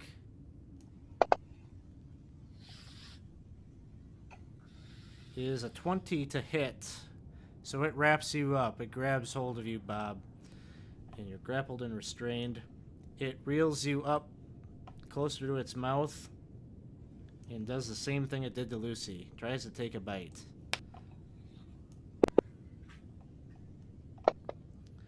And that is A hit. a hit. Dealing 28 points of damage. It is Lucy's turn.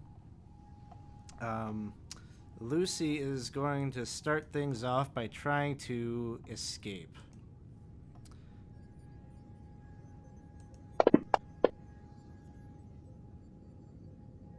She manages to do that and drops. We'll say it's a 10-foot drop here. She takes a little bit of fall damage. And she attempts to move away. The Roper's going to take a attack of opportunity upon that happening. Try to wrap her up again.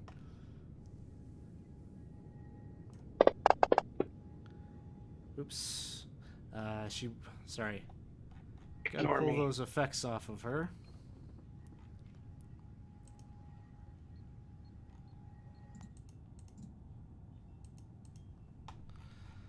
Alright, let's try that again. And it's a mess. She manages to get away and escape. Sister, it is your turn. I'm pretty far away. I'm gonna sheathe the longsword 5, 10. If I counted it out to 30 was right here. I keep wanting this to move like roll 20 and I like have an artist moving the map. 5, 10, 15, 20, 25, 30. I think my hand crossbow has 30-foot range. Could I hit this one that's got Bob? The one that's got Bob? Well, just shy, I think. You can still shoot it. You're just at disadvantage. Would just be at disadvantage, yeah. Right. I'm double checking my range, but I think a hand crossbow is 30, right? If it helps, if you control click it, it shows you how far away from it are you. Oh, control click. That does not appear to do anything for me. Control click on the target. Like the roper, right? The roper you're aiming at. Yeah. It will show you like on the little line it makes how far away from it are you.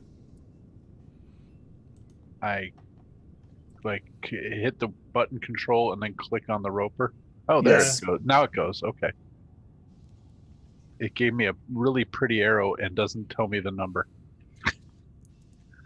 The number will The be right in the number, middle of the you might have arrow. to zoom in because it's I really, definitely it's not have to very zoom big. in. Oh, it's 35 feet. Okay. I don't think I can hit it. At least, well, I can with at disadvantage.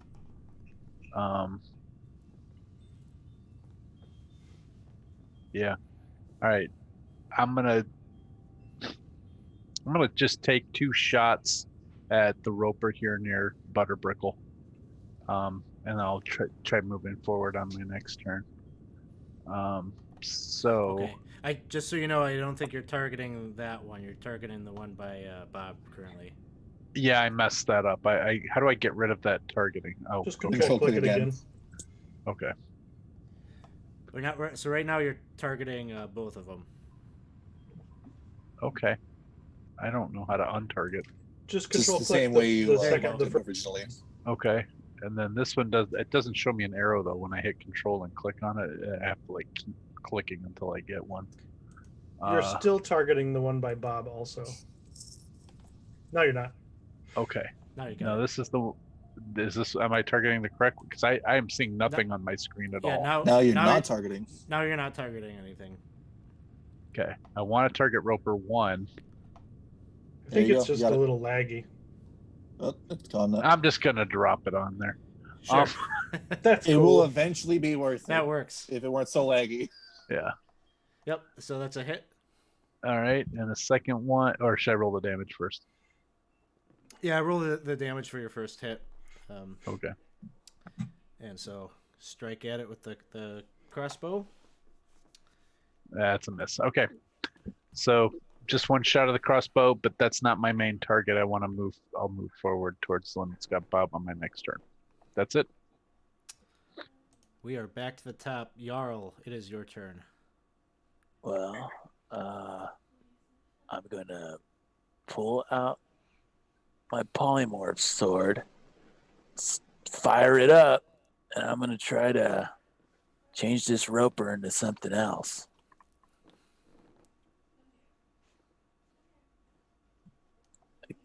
trying to change it in a cute little kitten. So with that, I would just strike at it normally, right? Yep. Okay. So using a charge from the power disc upon a hit, and you hit. So it's going to make it do, what is that? A wisdom saving throw? Polymorph. Polymorph? Or was it charisma? Polymorph blade. Let me look.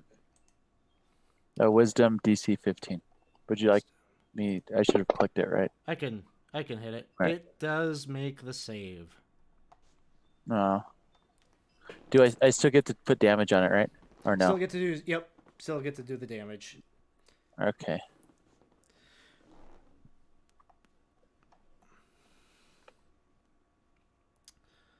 All right, 9 points, and make sure, however you're tracking your power cell usage. Yeah, I have inventories. I have an inventory. I'll make sure that I deduct that. Okay, I'll swing at it again then.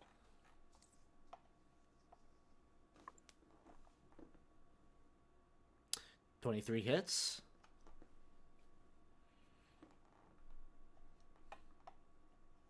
Damage. 9 points. Fool. I'm going to unarmed strike it. Let's see. Hit. I'm gonna use a key. I'm gonna use a stunning strike on it. Constitution 14. It's like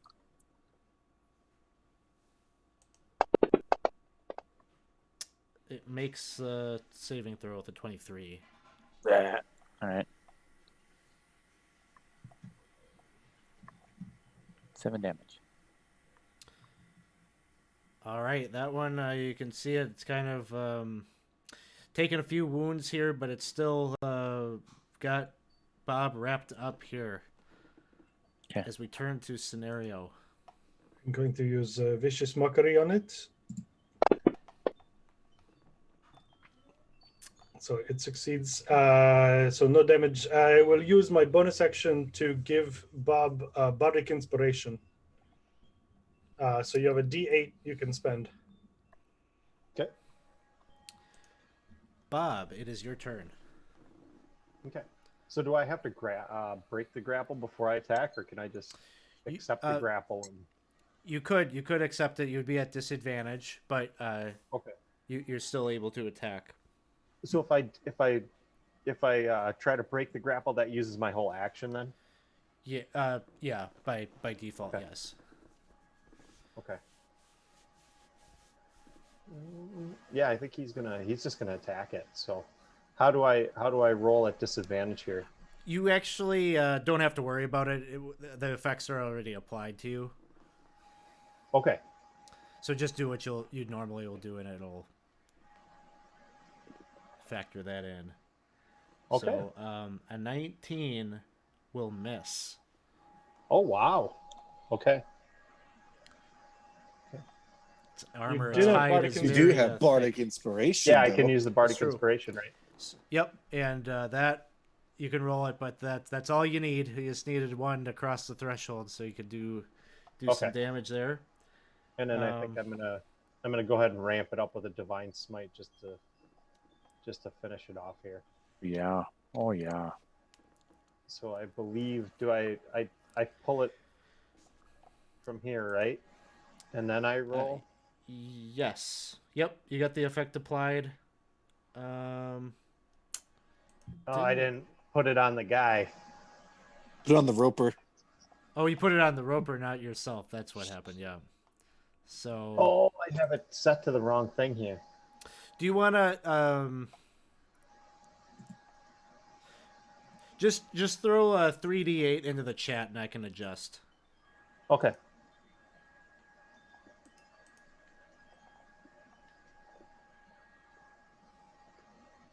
So a total of 14 extra damage. It is still up. That was just your first attack, though. Yep. Awesome. Trying to see what bonus action spells I have here. All of the smites. All the smites. All of the smites. I'm still grappled by it. I can only do another attack. That's it. So I'm gonna try to hit it again here. And that one will miss.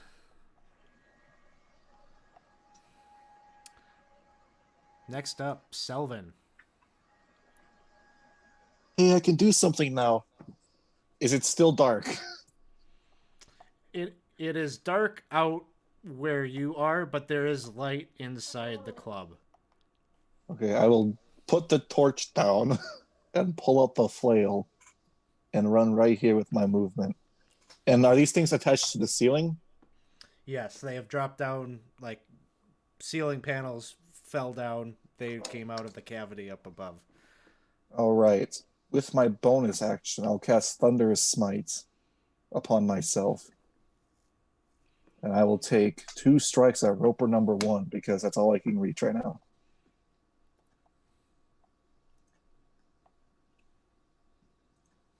First attack.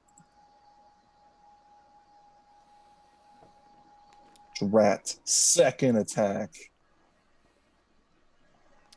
All right, that'll hit. There you It'll go. take this much damage. Hell yeah. 14 points of damage to Roper 1. And it will have to make a strength saving throw or be knocked prone. So I assume it'll fall off the ceiling if it does. Or unless it's immune to conditions. It's a fine. saving throw, so I don't even have to look that up. That is it. All right. Next up, Mr. Butterbrickle. So I don't have a map anymore. Pop it up for you. Oops, that's not what I wanted. There you go. Thank you. So I'm going to I'm gonna dagger the guy I'm standing by, Roper 1.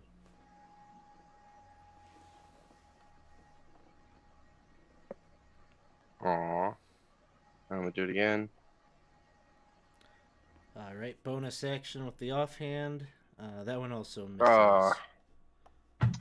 Maybe I should just leave this area. I'm not grabbed, so I'm just gonna like step over here. If I understand. you do, okay. It's gonna that one already used its reaction. So you safely. I expected to get hit, but I was like, just don't grapple me. Lucy already used up its reaction, so you got lucky. Nice. But then it becomes its turn. It's going to try to grab up Selvin here. Sorry, buddy. Oh, you're fine. First attack misses. Second attack misses. Third misses.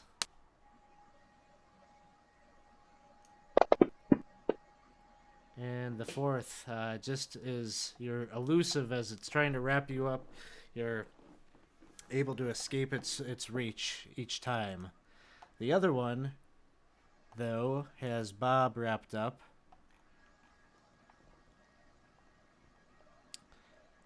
And it is going to bite.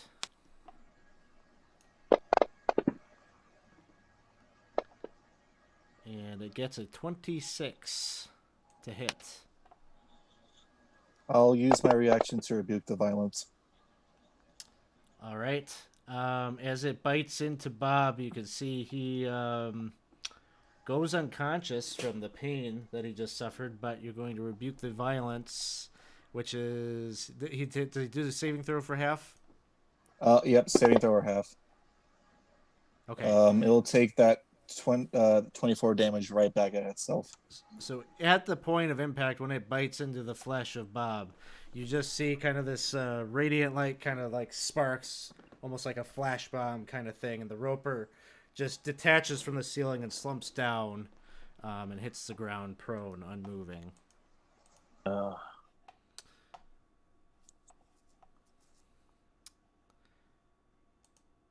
Becomes Lucy's turn.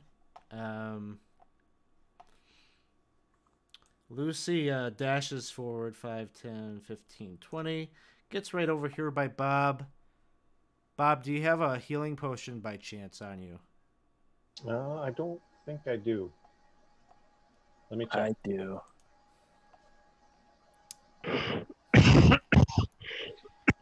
She kind of gives you a quick pat down to see if you have such a thing, but not finding it. She quickly moves into medicine mode and does a medicine check here to try to stabilize you. And she manages to do so, and she's just kind of ripping off pieces of fabric to kind of put some pressure on that piercing wound that you took from the roper's teeth. And then we move on next here to Sister. Is the one standing over here, Roper 1, that's up on the ceiling still and outside of my short sword range or long sword range, right? Nope, you can reach up and hit it just like the others have been doing. Oh, okay. I'm sorry. It drops down basically like a giant stalactite. Okay. So even though the ceiling is 20 feet tall, when this thing descends down, it gives you can reach it. It's a little awkward, but not so much that you're at disadvantage or anything. Perfect.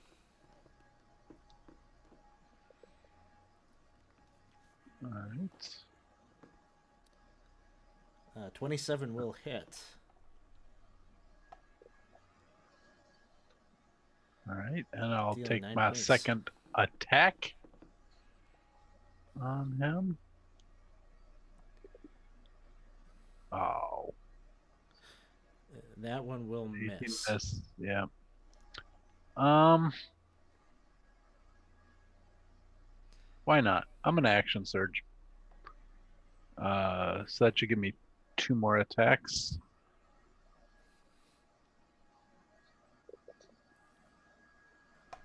There's a hit. All right. Boo. And then boo. That one just not enough to pierce through its hide. Oh well. Now I'm engaged with it. That's cool. That's it for Sister. Jarl. Jarl is going to. He's going to pull out a healing potion and open up Bob's mouth and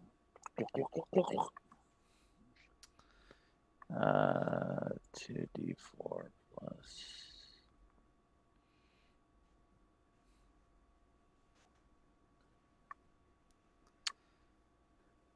You get 6 health back, Bob.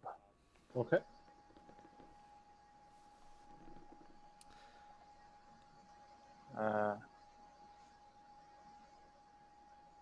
Go by and give Lucy a high five and move about right here. That's the end of his turn. And add a girl. Yeah. Scenario. Hey, let's see. I will target him. I'll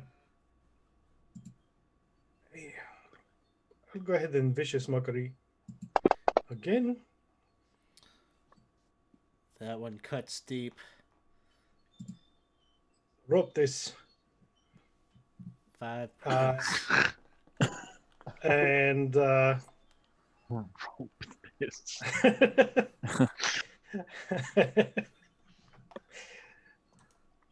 and then I will throw a healing word at second level to Bob.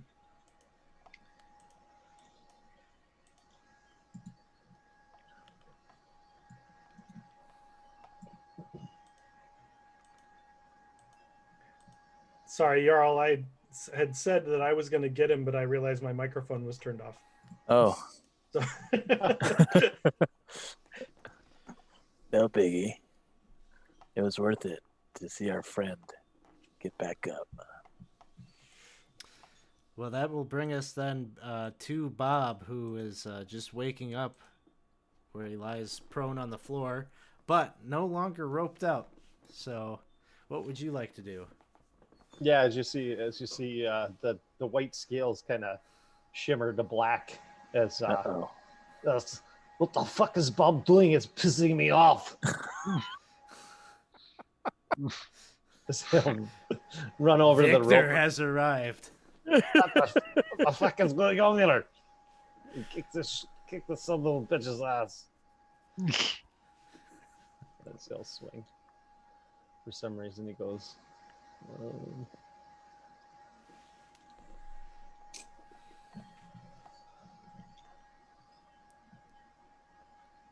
And second attack.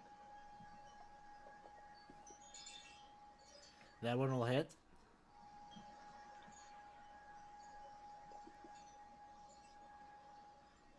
$11 points. This one has all manner of wounds that have been stuck into its hide, but still looks pretty vibrant.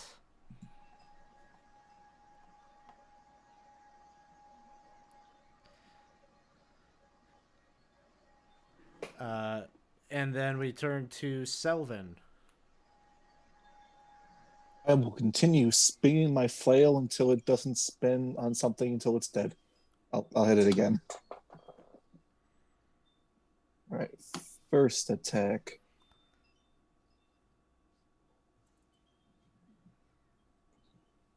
The 20 will hit. Smacks into him for 12 points of bludgeoning. Second attack. Not quite enough. And I will move up here to get Sister and Butterbrickle within my aura's range, and that will end my turn. Mr. Butterbrickle.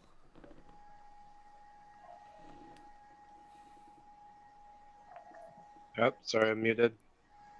So I'm gonna. Oh man, I'm just gonna crash right back in. I got my blades out already, so come on, daggers, do stuff. No. That's a hit. There you go. Yeah. And I'm sneak attacking because my buddies are nearby. Buddies unite. What? We didn't sneak attack. I didn't see you apply the effect. No, it did apply. It I don't know why is it wouldn't there. have. I don't know why it didn't Oh. happen. Careful. You might just. Yep. Yeah, I just took one of them off there. Just for the purpose of this, just throw 3d6 in there at this point. I'll get it in there. So Pretty 12 good. additional. Wow. Nice. Boingo, bango, boom. Hell yeah.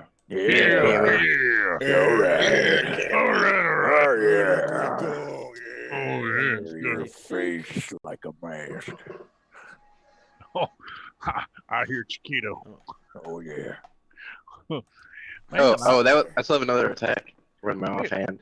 Wait a Yeah, minute. you can use your bonus action to attack for the with wrong your story. offhand weapon.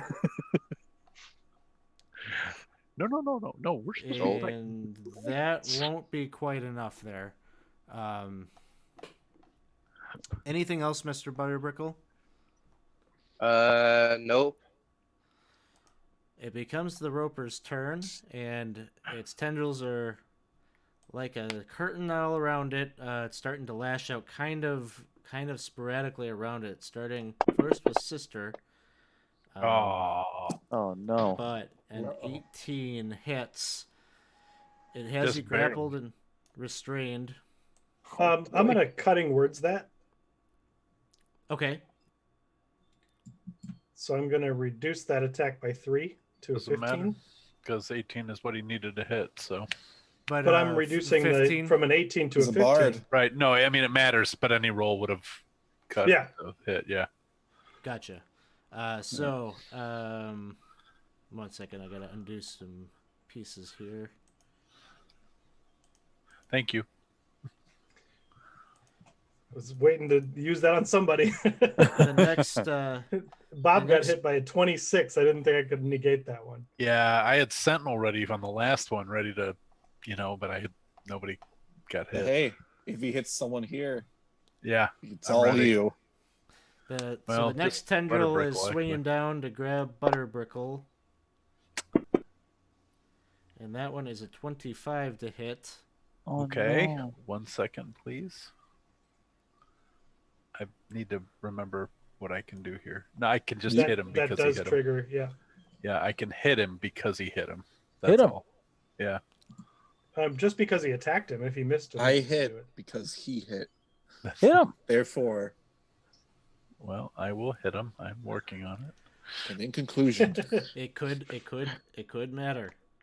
No! no, No, I missed by Oh, one. no. I missed Missed by by one. The famous words of Darth Sidious. Do it. do it. Butterbrickle, you I thought get they reeled were- up to the mouth. Have you ever heard the He's story? going to of take a bite Darth attack at you. Plagueis? No. He gets a critical hit. Oh, you're kidding me. I will use my Aura of the Guardian and take it instead. All right, Selvin. Goodbye, So I'm dropping this Mr. damage on you, Butterbrickle. Selvin. Yeah, you are. Thank you, Sullivan. That isn't Big ol'- everything. That could have been way worse. Yeah, That's still, not- the big old bite mark it- just appears on Selvin's that's- neck. And it's like, That's I'm not okay. everything. That's not the crit. Yeah. It didn't apply the crit. It's okay. I'm fine. For Stop now. celebrating. Just a big old bite Additional mark. 25 on top of that. There you go. I'm that fine. was it. That was That's a, Oh, Okay. yeah, you're you're fine, but Butterbrickle wouldn't have been. So luckily, Butterbrickle would have been Yeah. it, yeah. Thank you. I have a potion just for you. I don't need it. I have a potion too. A couple of them. Instant death. You're amazing, dude. Did you say it did more damage to me? Because it does not appear you're gonna. on my. No, I just rolled it in there, so you'll have to add it in there an additional. Oh, 25. so how much more was it? 25. 25 more? Yep. Okay. Sister, it is your turn.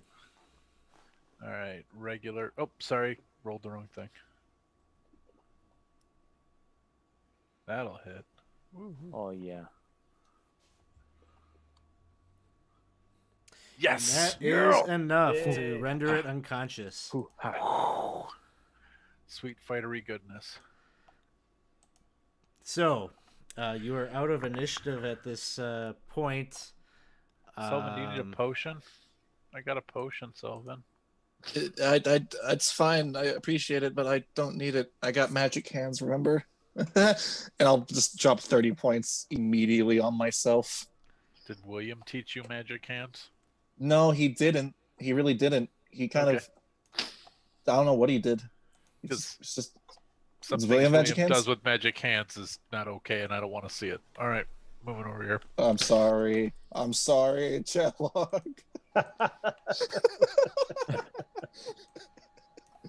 So in short, I cast Lay on Hands. And then I'll go over to Bob and say, hey, buddy, I'll return the favor from last time, and I'll cast Cure Wounds at second level. Who the hell is Bob? This is Victor. Oh, sorry, Victor. But thank you. I appreciate that. I think it was you, Victor, who actually healed me last time. You know, I'm us not that Dragonborn nice. us Dragonborn guys stay together because the last time I was with our Dragonborn, he kind of got murdered. So Yes, of course, yes. Dragonborn's rule. Oh, it's I John. mean, Dragonborn good, yes. Yes, not rule. We don't rule nothing, yes, no? I'll shut up now. this is for you. That's All not great, right, but thank you. it works. I can do my lay of hands too. I just gotta figure out how the hell to do it. I pretty much just marked off my hit points I'm using and just spammed the click button until I got to the point. There's no easy way. So I dropped it on myself and it didn't do anything.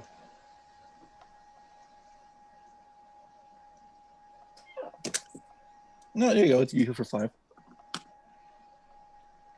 There we go. Oh, Lucy's over there already with Char. Well, yeah. While you were all like kind of, I don't know, recollecting yourselves after the battle, she moved over there, and the music has shifted. It's kind of like a kind of a slow dance type of tempo, and she's just kind of weaving and like she's looking up at that crystal ball, kind of right next to Char, who is still himself this. Those of you that have been in the party with Char before know that he is a fallen ASMR sorcerer with a penchant for creating bonfires and tidal waves. But Tidal he's doing waves. neither of those things right now. He's totally entranced with this crystal ball. Something is definitely Something's not right here. wrong. Why is Char not killing anything? It's not right. Hey, Lucy. From you where good I there? am, I'm just going to press to digitate a flash of light next to the crystal ball, or next to the ball, to try to distract him.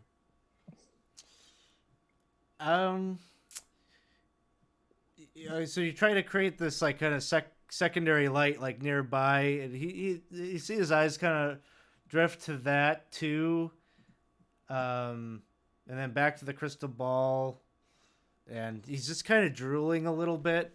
He just looks totally like out of it, zoned out. Scenario, I have an idea to knock him out of his stupor. Tidal wave. Okay. Are you good with any illusion-based magics?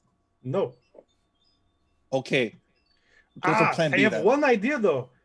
I could enthrall him. That could work. Much better than the idea I was going to go for. I What was will your try idea? it. So my idea was, we just have a little innocent baby veggie pygmy right there, and Char's like, kill, and then And that then gets he him out of his kills stupor. it. Ha ha ha! Yes, I like Yes. this plan. This is beautiful. I Let's don't do do this. illusions, but I will try this instead. Do that. That's not Oh, killing he it. succeeded. Oh. Mess with a sorcerer. Oh boy. That's my last second level spell slot. Oops. Can I could try again and upcast it, but I could shoot them with the crossbow. It won't hurt them too bad. I have another idea. How about you try shooting the thing they're looking at, maybe? Maybe it's like another one of those weird ceiling thingies. Oh. I mean, I have these javelins I never use. Yes, I was wondering why you carry those around. I have 2 of them, 3 of which I've never used myself. So All right. hypothetically, Hypothetically. shooting a crossbow may break it. I don't know. Worst comes to worst, I can just calm them down. Either way, whatever it is, let's not get too close, dudes, because Lucy, and he's going to call Lucy. Jarl, how can I be Oh. of service to you? Oh. What are you looking at? Do you come over here? Why don't you come over here? And she does like a little lasso like movement with her Oh, wrist, no. and she Oh no, he can't. His shoulders are moving. I can't control the dance lasso. You know I can't. Oh. now that's how you enthrall. And she snaps her fingers a couple of times.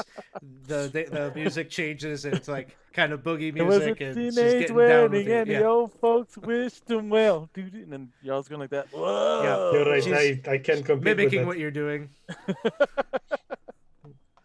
But Char is not paying attention to that at all. Still just dumbfounded, looking up at the crystal ball. I'm gonna go by and can I go by and kind of boop him? Hey, Char, come on, dude.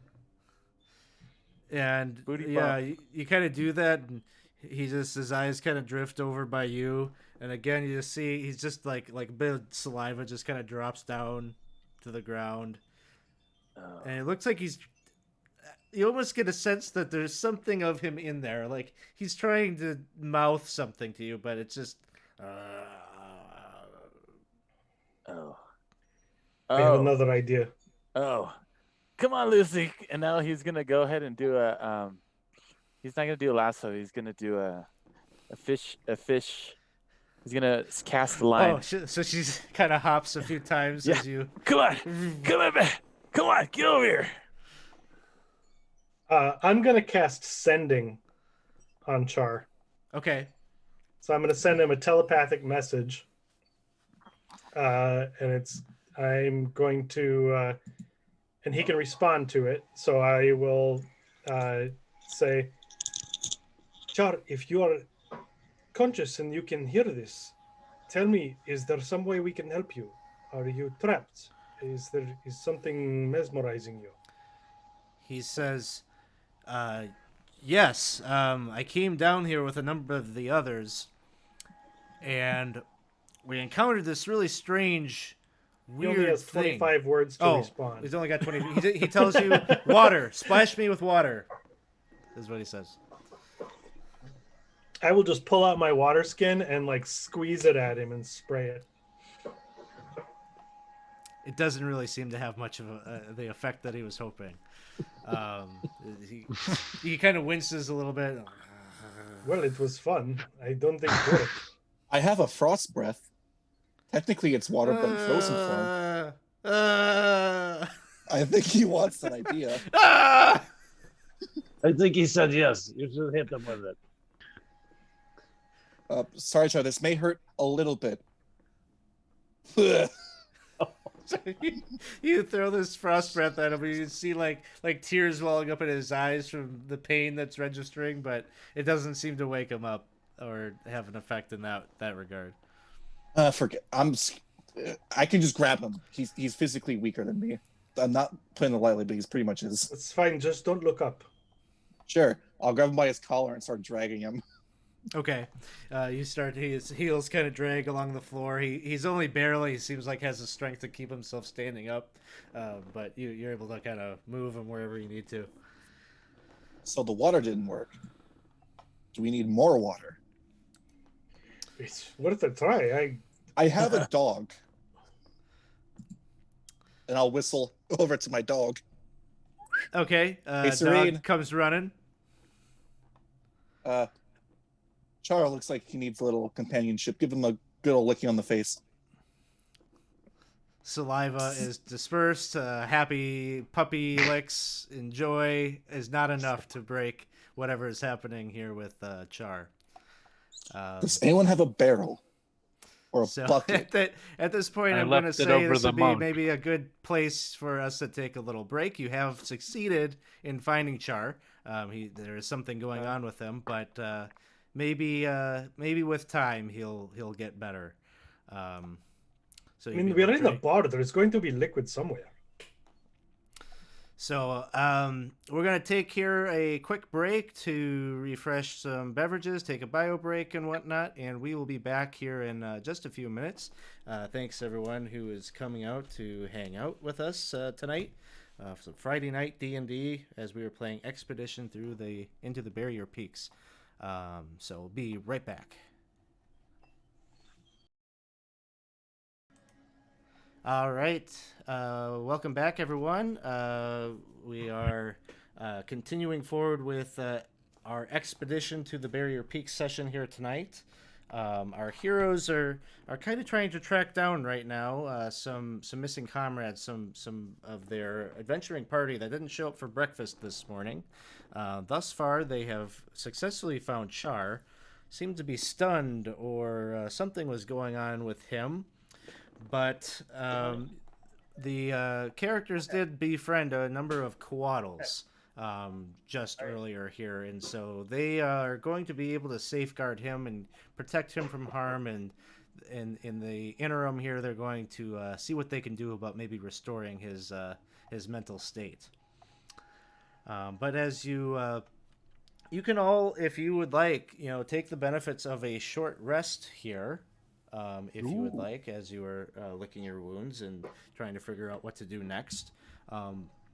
But as you are doing that, Lucy is kind of inquiring to all of you, where would you like me to take you to next? There are a number of other places that I suggested to the others. Big escape Goblin pods. had been looking escape pods. Okay. William is a total chode. We need to get him before he hurts himself and others. She says, okay, I can take you down to the 6th floor. The escape pod should be on that floor. Does anybody else have anybody else they'd rather rescue? That's my character. Serene has a scent on Rurik that may help us. Rurik seems to be back towards that way. If you spend hit dice, add a d6 to it Thank you.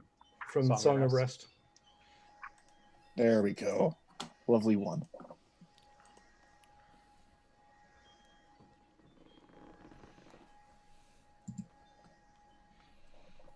So what would you like to do? Couple options. Oh man, I get my action surge back after a short rest. That's awesome. Yeah, you do. Forgot And about I'll that. use priority dice and everything. Yep, that's pretty awesome.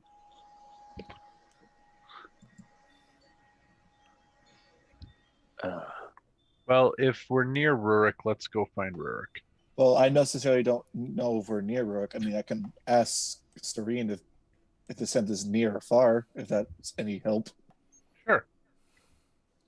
Hey, Serene. So That scent in Rurik you got. You Oh, I got have a telepathic link. telepathic link with with the Mastiff. Yep, in accordance to the Fine Steed spell.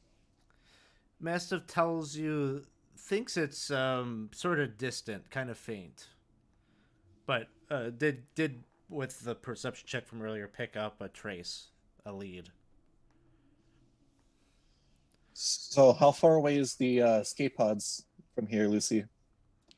Lucy says there are four escape pods on the 6th floor.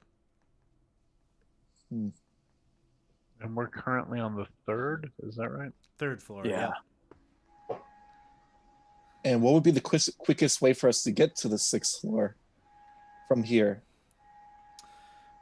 She says there should be a maintenance lift just around the corner that we could take down there. Would we be able to get back up here if we needed to? She says, assuming all systems are functional, should be able to bring us back up. So I think her answer is no.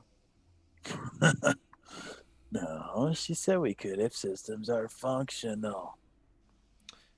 Presumably, if the power that is allowing it to move down, it should be able to bring you back up.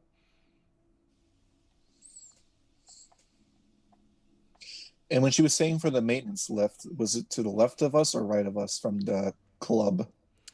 Let's see. I'll throw Lucy's token back on here. Because I think we passed by a lift or something. You passed by another drop tube. She's suggesting that you go in here if you see where the Lucy token is on level 3. But there's a lift in here. Ah, okay, it's not that far.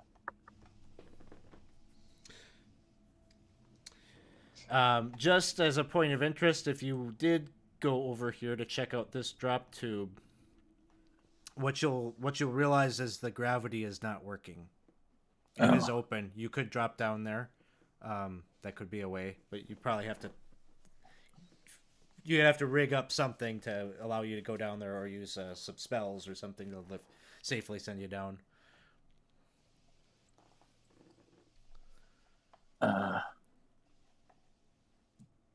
Anyone else have a rope, dudes? I have a rope. Okay, maybe we just tie one here, guys, just in case, and maybe we could, if we have to get back up, maybe we could find this and get up this way. Sister. Yeah. You're always obsessing over William. Ever since I met you on that godforsaken boat. It's terrible. Do you have anything of his? Just his heart. I don't know that I do. I don't think I do. I mean, I imagine that it's possible that I would over the course of several months, a year of knowing him, but just anything that he may have handed to you, anything with his possible scent on it, perhaps, and then Sweeney could probably help check that down. I have the handcuffs that he came to the Isle on. You still and have I haven't those? used them. Yeah, and I haven't used them on anybody else since. So, I guess that could possibly work. Does anyone have any other ideas? No. Mr. could, Butterpickle, what do you think? Yeah, guys, I mean, I'm just coming to terms with this. Honestly, this space shit. I mean, we're in a room. You miss Everything's Barry, metal. don't you? You miss Barry. Barry. You Yeah. do miss him. I know it. I miss Barry like a librarian misses a step stool. He's your friend. That means they miss it a lot. Because how else can you reach the higher levels of books? I think you've heard it here first. I think Mr. Butterpickle here has feelings towards Barry and worry about his health and well-being. Yes, that's a great librarian that already has a ladder. Librarian that already has a ladder. You didn't say that. But you didn't say that till after. You like him. He could be your buddy. That's okay. It's okay to have friends like that. Am I detecting a small hint of jealousy off of you, Mr. Butterpickle? Jealousy? Yeah, I want to press the toilet button that makes all the food for the grassy turd people. Hello, I am Barry. I'm going to cook you dinner. That sounds just like it was a common saying in our part of religion that those who constantly insult others actually truly have feelings for them. I think you care. Because I think you like them. You just do it. Denial. Do it again. Do it one more time. Hello, I am Barry.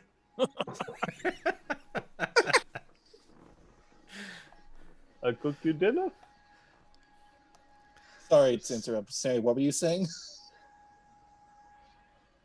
I could use another cast of sending to reach out to him, and if he is on this plane of existence, I can contact him. But if he's anything like Char is, he's not going to be able to respond, and we're going to just. But Char was able to respond. Oh, that's was true. he? Char was still inside water. there. We haven't been able to break him out of the stupor, but he was able to respond. His mind is still inside. Yeah. See, I saw this play once with Robert De Niro. Robert De Niro. Yeah, he was. See, He was it's been trapped Dwarf. inside of his own mind, and then there was another guy played by a guy named Robin Williams. Oh yeah. Broke him out with the use of a special drug, but then he went right back to the way he was. Sad story. What was it called? It was called "Wake Your Shit Up." Oh. Yeah, It is a terrible title. It was street theater, man. It was street theater. There were puppets. They were puppets. That does not mean you puppets. You do not forsake the puppet artistry show. simply because it is street theater. Personally, I enjoyed the child plays.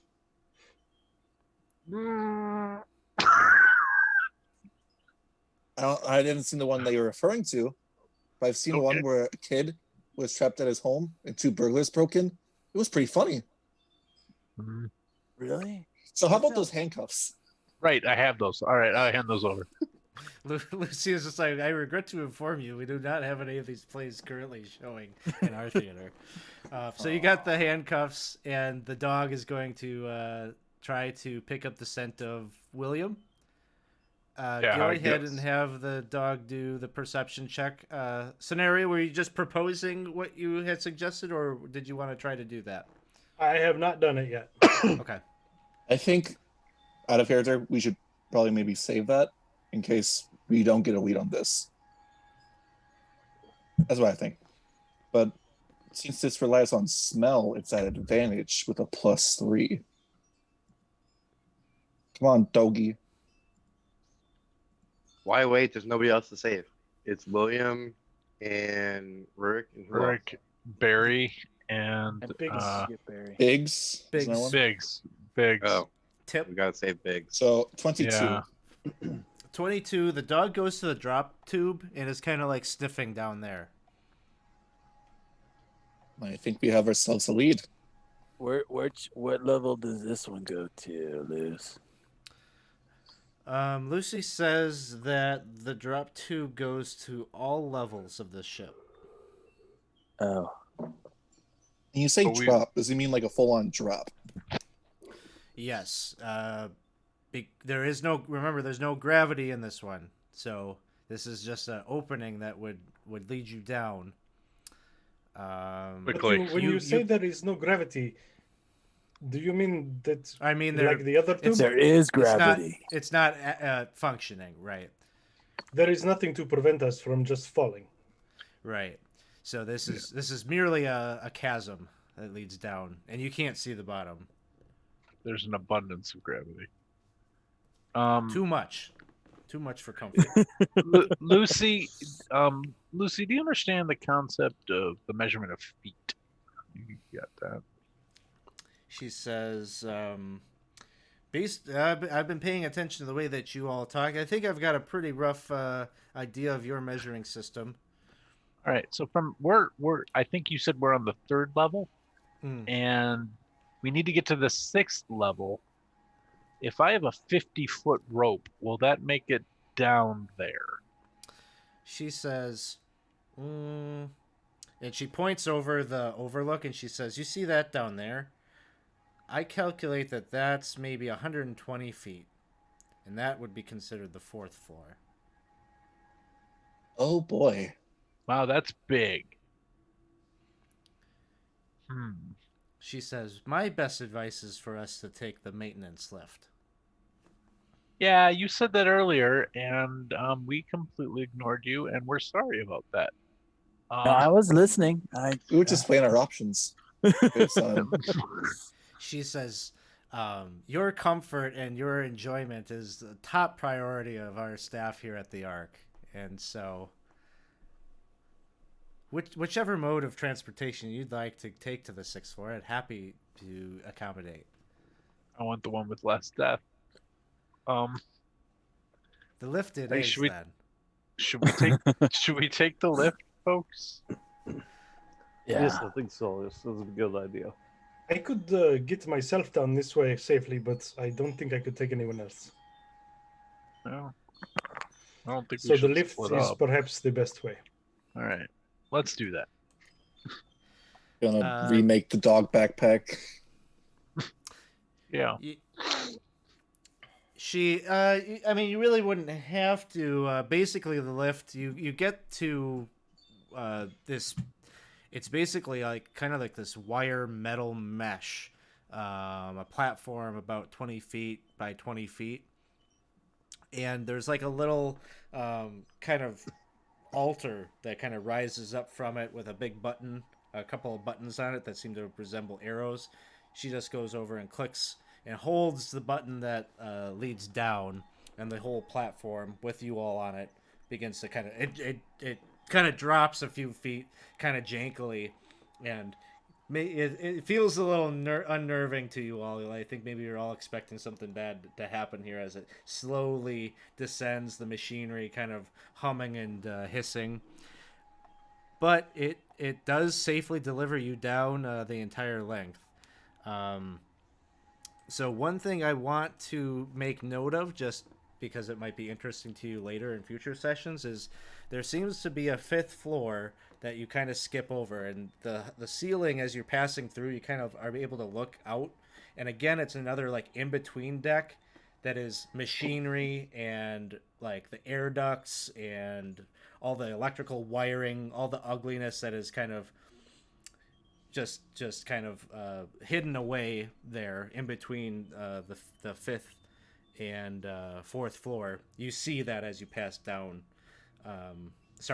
In between the 4th and 6th floor is where you see all that wiring and mesh and whatnot. But you pass by that and descend down to the 6th floor here, which is that map that I showed you all earlier that isn't really playing nice. So I have to ask again because I don't have a view. My map right now looks like the entire thing is masked and hidden. But are you able to see the room where your tokens are? We are able to see the room. I can't see anything. Okay. We see about, say, this much. If I can move this circle, it'd be wonderful. Okay. Yeah, I say can't about see anything I'm at just I So- can't see anything at all. Okay, guys, I'm just going to unmask everything, and we're just going to have to deal with the fact that you can see the entire map. That's just the way it's going to go. That's fine. We're We'll good. just zoom in on the spots we're in. Yeah. We're not. So now that I've There deleted it the is. mask, you can see the entire map. Okay. Yep. Mm-hmm. Okay. Yep. Cool. So as you descend down to that level, you appear. It appears that it kind of the lift kind of fits real evenly with the floor here, and brings you to what appears to be another one of these kind of cargo holds, like the one that you were in earlier. However, as you descend in here, there are a number of well, there's one body of a creature that is laying on one of these holds here. I don't know. Can you see that token Mm-hmm. of my favorite little creature? It is laying prone there. It looks like a creature that you are aware of. You have seen this Boulette creature in the Borderlands, or at least have heard tales of them. Huge, tapered, bodied creature covered in these armor plates. To your eyes, it looks like it is not awake and that it is just lying prone there.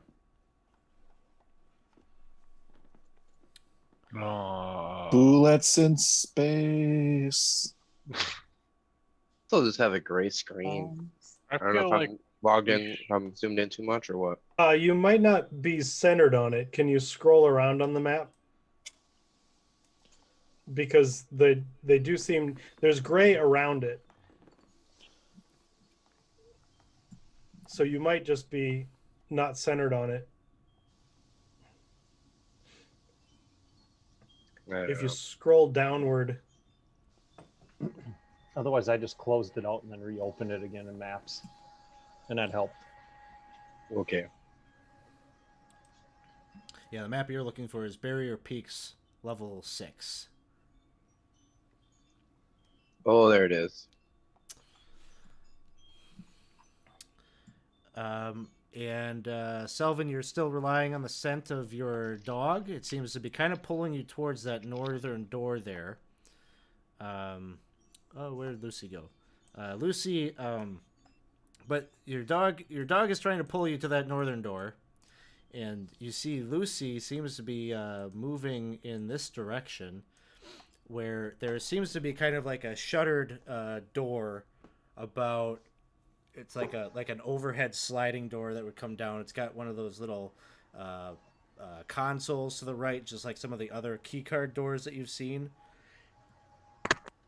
It's currently glowing like a dark red. Lucy, where does that go? She says this is the escape pod, but it seems that it has already been deployed. Oh, To be fair, it's been how many hundreds of years? Probably has been gone for a while. 536 And I'll use the divine sense. She starts giving you the stats of whatever And I will extreme use- amount of time it was. A divine sense to see if that thing that's on there is undead, if dead at all. So divine sense tells you if it's undead. Yep. Celestial fiends, undead, Okay. or hollowed. Not none of those things. Well, it seems that Lily Poochie here thinks William is that way.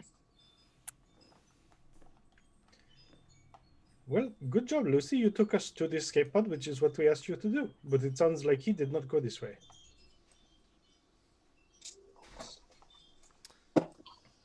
So following So- the lead of your pooch.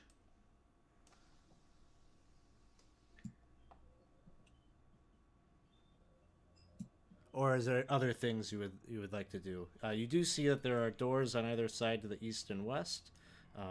More of these gigantic metal crates that you've seen elsewhere on the ship. Do I see that But does it look like it's decayed a bit, or does it look just like it's prone? Give me a medicine check. Okay, you got it.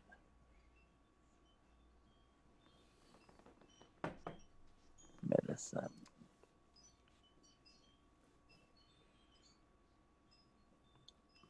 It is not decayed. It looks like it's very well preserved. It is not breathing. You think it's dead. Okay. But there are no wounds or anything like that. There's nothing visible that would suggest why it died. Okay. All right. Well, it's dead, but it's not dead, dude. So just be careful with it, okay? That is confusing.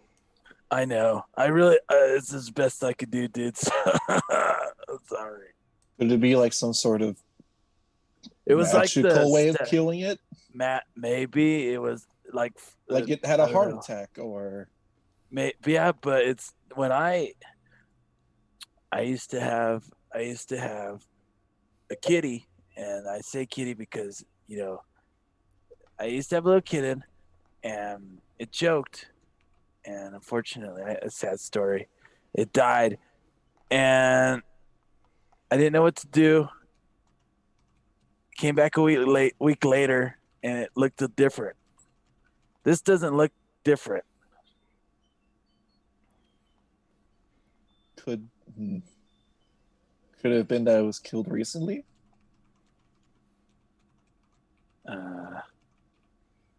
Maybe.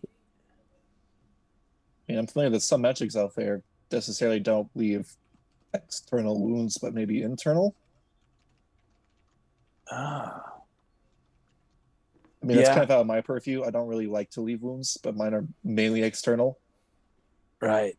Okay. Well, either way, either something happened to it, or if it's faking, it's faking really good. But either way, let's either worry. Maybe we shouldn't worry about that, but maybe worry about whatever did it to that. If you know what I mean. What do you think, Inspector Detective?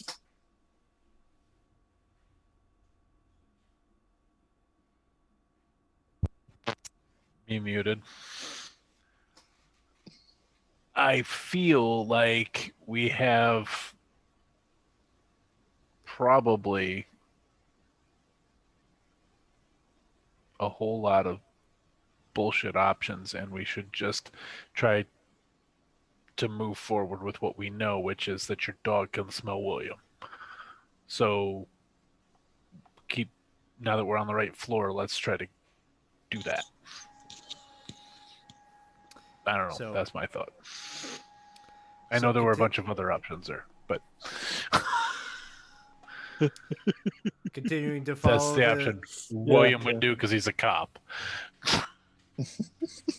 You're obstructing justice. So what I hear is we're continuing to follow the dog. That's just what sister thinks, but that's not necessarily a good idea. So let's follow the dog. I think it's all we've got at this point. Yeah, let's go. Just I'll keep an eye out. Actively keep an eye out. So you end up out in another kind of very wide, 20-foot wide hallway. Ceiling's about 15 feet tall here. Passageways are well lit with lighting that seems recessed up in the ceilings here. The dog is leading you right along where the Lucy token and moving down the hallway is taking you. And she takes you to these red double doors right around the corner here. Sorry, the dog takes you to those doors and is sniffing at them actively. Seems like William is possibly beyond here. Sister, are you moving with us? Sorry, I am with you now. Does there look to be any signs of forced entry? No, there doesn't seem to be. And in fact, these doors seem like almost like the most primitive of the doors that you've seen. There are no buttons or anything to push. They just seem like they actually are just like push open doors. I don't know what that means. That's different. Well, I'll open the door to let the dog through. And the dog almost instantly wants to go to another Dies. set of identical doors on the other side there.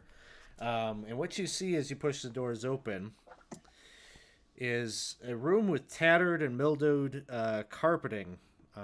Also kind of a reddish, darkish red color.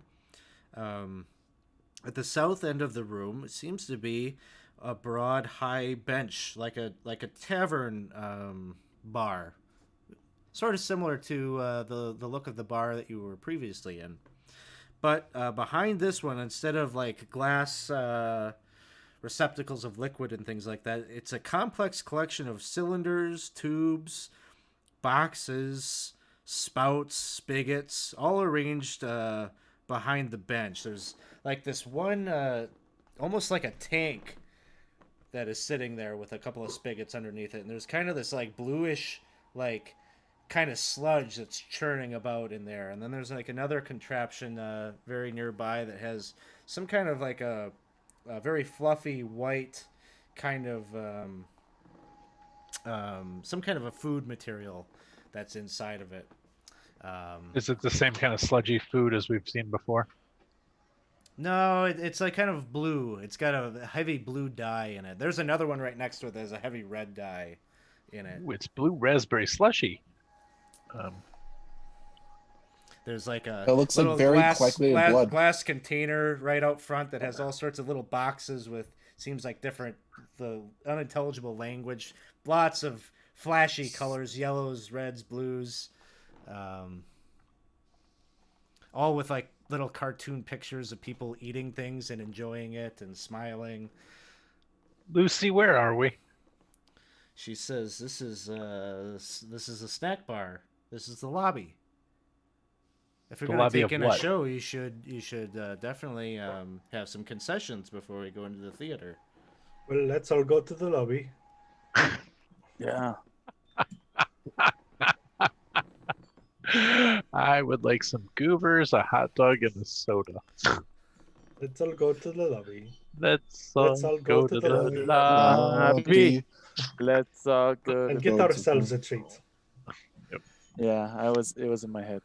Yep. I miss drive-ins. It was inevitable. It was inevitable. Uh-huh. Yep. There's a drive-in in Appleton. I think I'm gonna go. There's one about an hour south of me. Just to get out and do something. Okay. What's that, Serene? Williams beyond that door right there. What's that? I'm gonna grab some blue stuff. Trapped in a well? Sure. There's some paper in a cups cup? there. Yeah. Sure. I'm not gonna eat it. Ugh, I want to. It smells pretty funky. I want to try. I want to try something with it. So, I'll sort of put it in two of the paper cups and make a container out of it. Okay. And put it in my pack. Sounds good. You make a makeshift little container. Like a cocktail shaker. Yeah. Yep. Just don't forget about it. Those cups, they don't last forever. It's like when you leave one in your car. It's gonna be bad. Yeah. And I have a big giant cup blue holder. stain on my bag. Yeah. Uh-huh. Okay. I have an idea. Too bad no one has an iron pot.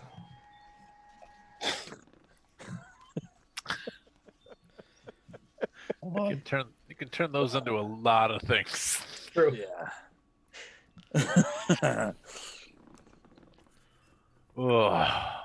All right. What would you like to do next? Let's go see the film. Or the show. Let's go inside. So, You push open the doors, and what you see before you is many, many rows of seats that lead from the back of this long chamber to a performance stage at the far end. There's a tattered cloth curtain that hangs at the back of the stage, hiding the rest of the room from view. The scuttling of tiny vermin echoes throughout the high-ceilinged room. Bits of bone and litter are scattered here and there beneath the seats. But you are drawn to what at first you walk in and you're kind of shocked that there seem to be some actors on stage. But then as you squint through the darkness and look ahead, you can see it is Barry, the dwarf chef, who has a knife in his hand and seems to be standing over a prone William, who is Where's on Barry's some token? kind of a. There might not be a token out there. I'm just describing to you what you see. Oh, okay. Sorry.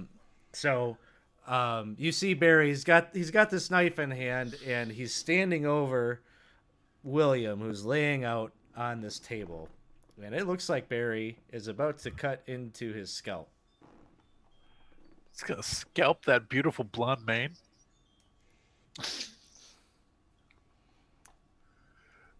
I run. I run. You begin running forward. Me too. Yep. Victor's All just gonna right. walk. He's like, let's watch this shit show. Let's hold right there and make sure we roll initiative here. Oh, come on.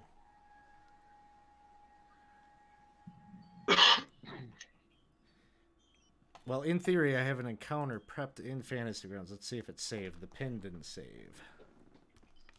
Uh-oh. And I'll pet the dog and say, "Good girl," and that's it.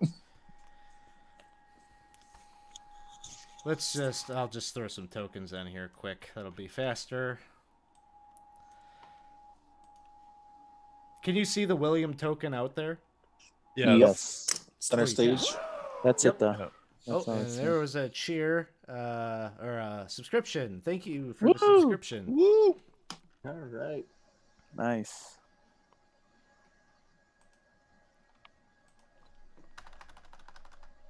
Eldritch Blast.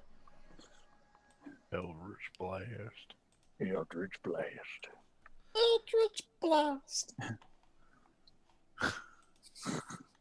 I don't know. Eldritch Blast.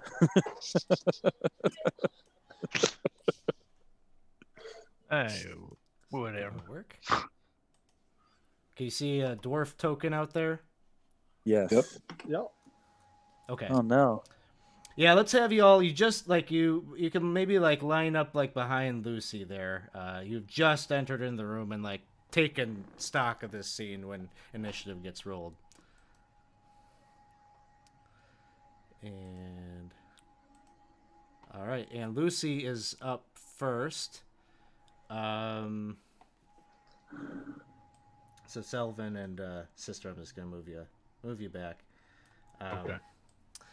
And Lucy begins charging forward, kind of noticing you're all beginning to make your move forward. 5, 10, 15, 20, 25, 30. She gets to about right there.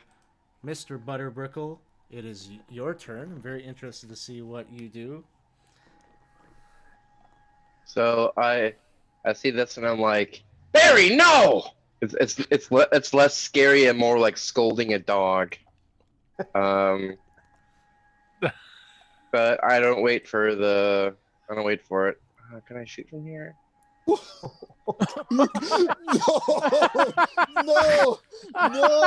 Totally. Last Up a little session bit. all over again. Can I Why- shoot him from? Why wouldn't you? I would. Absolutely, you can. Can I cast Tidal Wave? You may be at disadvantage with a short bow, but you absolutely can shoot him. All right, so I'm gonna attempt to shoot at him, and What is short bow? 60 feet? it Close says range? 80 here, but 1, 80? 2, I think it's still not quite. So you'd be at Yeah. disadvantage on the shot, but you can definitely take it. Right, I'm trying to aim for the arm that has the knife in it to try to just take it out of his. Okay, yeah, trying to disarm him, essentially. I mean, if he dies, I'm not too worried. He's just... Okay. aren't you worried? Barry is a 2. If you want, rogues have a cunning action which lets them dash another 30 feet, so you could get within range. No, you wouldn't. Still wouldn't be. That's not what Mr. Butterbrickle would do. All right, so I'll just roll for it twice, or it's already on there. Sorry. So sure. So this commoner, rightly named. Yep. Oh So, boy. You didn't have disadvantage clicked, so just do it again, and we'll take the lower of the two. Hell yeah. It is a commoner, so okay. Oh, You don't my get the critical hit. Ouch. The critical hit, I would have said, like, you definitely like nail that hand. 19 and 20, is- that's pretty good. 26 is no joke either. Go ahead and roll me some damage here. So now, do I have sneak attack for this? He's next to my buddy, but maybe I'm misinterpreting what's happening. He's incapacitated. He's not really. Hesitated. Oh, okay. He's incapacitated. So, all right. Oh. Oh my Oh, goodness. well. In death. That isn't really right because you were at disadvantage. It made it a crit. So would you Oh, sorry. do me a favor and just that wasn't what I wanted to do. Just roll my d6. Instantly kill Hey, guys. So what am I doing, Alex? Oh I no! see no shame in any of You this. killed me! One Oh second. no! So I gotta reset that because that wasn't what we wanted. My, All right. So My favorite what I would need you to place. do is please put the damage. Roll damage on him again. There we go. So he goes down. You shoot the arrow and it does it cuts through his arm, but you know he drops the blade, but he's just bleeding out profusely from his arm and he slumps to the ground. I'm a big fan of Telltale Heart. Selvin. Guys, I saved William. He might still need some help, but Nice Six- work, Butterbrickle. 60 feet dashing. That's it. I'm now here. That's my turn.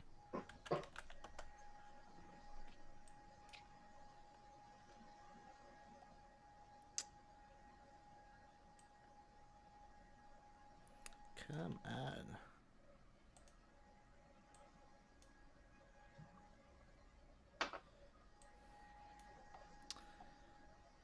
All right. So you dash forward.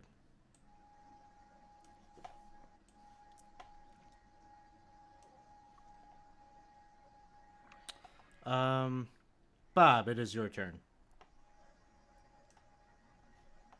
Right. Apparently So Victor. Bob will take the regular movement just up to Butterbrickle, and Victor will slap him on the back. Good shot, you son of a bitch. You shot Barry. I saved William. Jarl. Jarl's gonna dash with his action. I have a question now. Bonus action. I could use a key point to dash again. Am I able to dash after dashing as an action? Yep. Sure. Okay. Bumps, baby. And I feel like I'm shortchanging myself. I feel like I get a few bit more feet of movement, but I'll have to look into it because it says 30 still. But I think I get a little bit more. Sure. At this Yeah. level, Go but I'll ahead. just do it. Go ahead and take a look and adjust. Okay, that's fine. But that's where I'm at. That'll be the end of my turn. I'll go, what? Sister. All right. I am going to take the dash. 30. And 40, 45. If any helps, you'll be right next to where me and Lucy are. Yep, you got it. And that's it for me. I'm just going to take the dash. Scenario.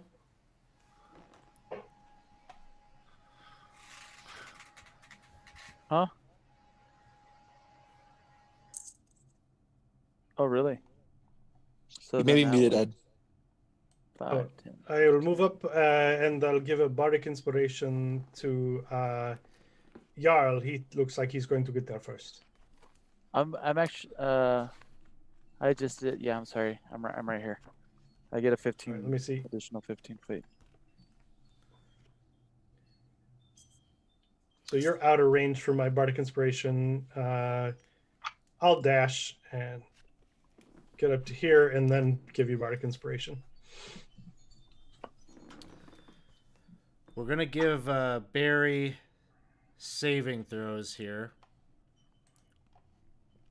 I don't normally do that for NPCs, but I think it's a part of this. Makes a check, fails the first one.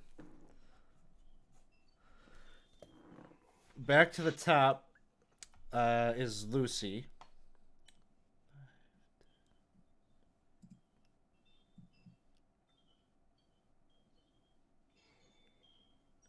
She dashes up. Mr. Butterbrickle. I believe that I'm a double dash.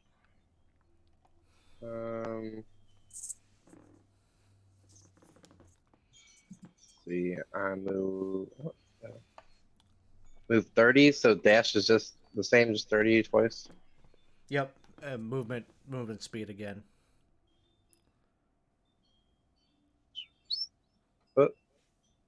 And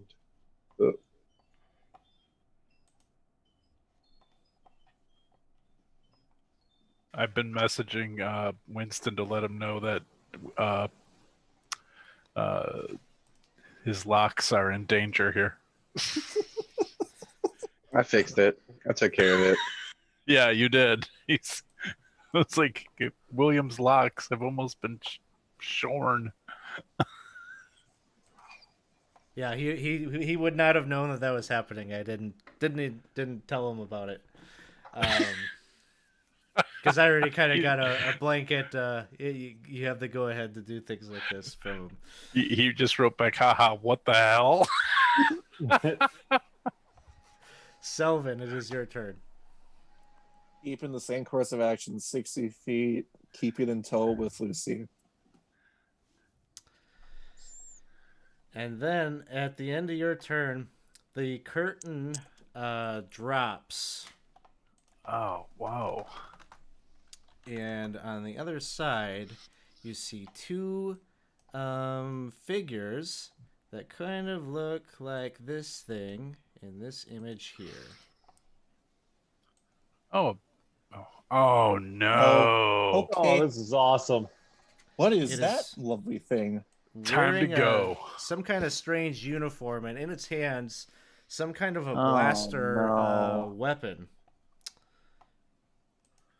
That is old Donald Sutherland art, or David Sutherland, not Donald Sutherland. That's too bad. Donald I'd really like to Sutherland. think it was Donald Sutherland. Yeah. I love how it says 2.0 I didn't know he drew so that. much. Circa Animal House. Yeah, it's my Mind Flayer, not the Mind Flayer from the Monster Manual. Mind Flayer 2.0. So be afraid. Oh no.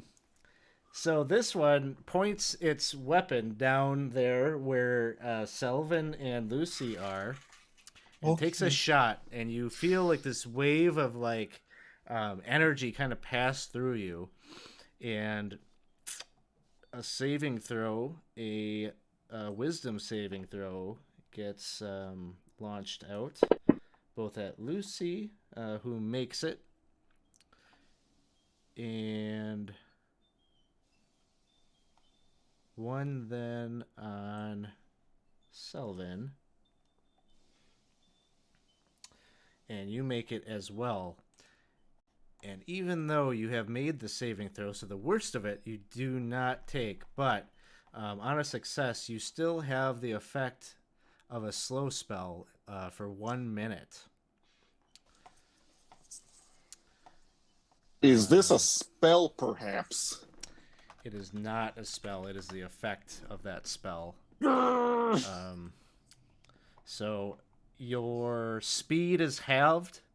You take a -2 penalty to your armor class and dex saving throws, and you can't use reactions. Oh boy, that's horrible for me. Okay. On your turn, you can use either an action or a bonus action, not both. Mm-hmm. Regardless of the creature's abilities or magic items, it can't make more than one melee or range attack per turn. If the creature attempts to cast a spell with a casting time of 1 action, you roll a d20. On an 11 or higher, the spell doesn't take effect until the creature's next turn. And the creature must use its action on that turn to complete the spell. If it can't, the spell is wasted. A creature affected by this makes another wisdom saving throw at the end of each of its turns. On a successful save, the effect ends. Okay. So that is what it does on its turn. The next one steps forward. I don't like that. 5, 10. And this is on a save. Oh boy, what happens when you fail? I'm just gonna look up the slow spell and just have it in my thing just in case. We're in trouble. Oh, we'll be fine. It's okay. It's not okay. No, I mean some of us will survive for sure. The next one steps forward and seems to release another wave of energy. This one connecting right with your mind. This is going to be an intelligence saving throw. This is not emanating from its weapon, but rather from its psionics.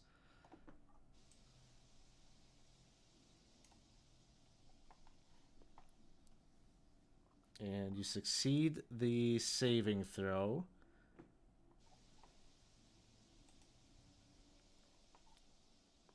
But you still die.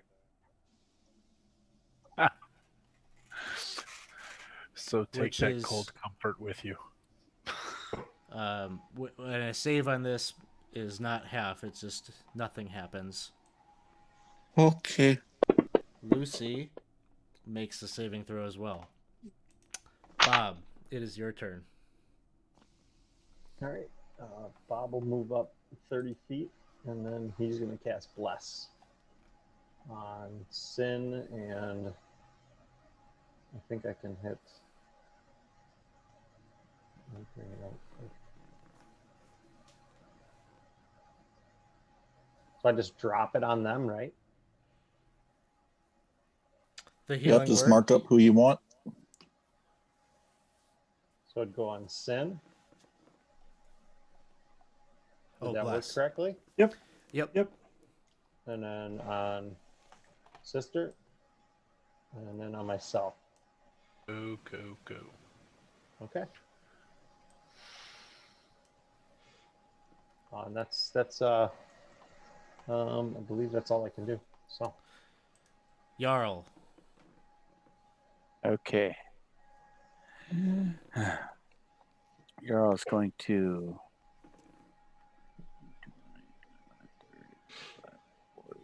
45.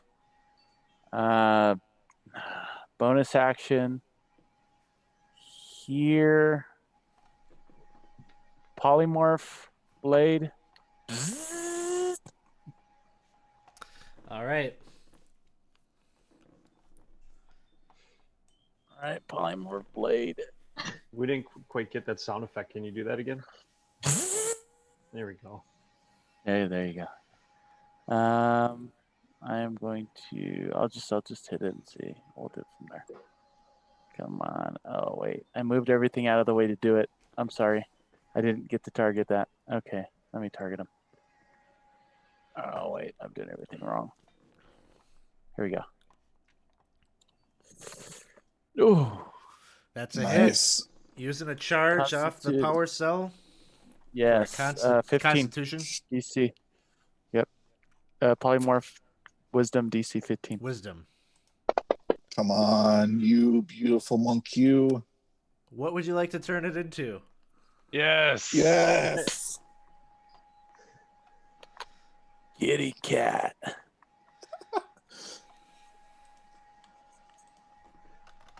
Kitty cat with one paw.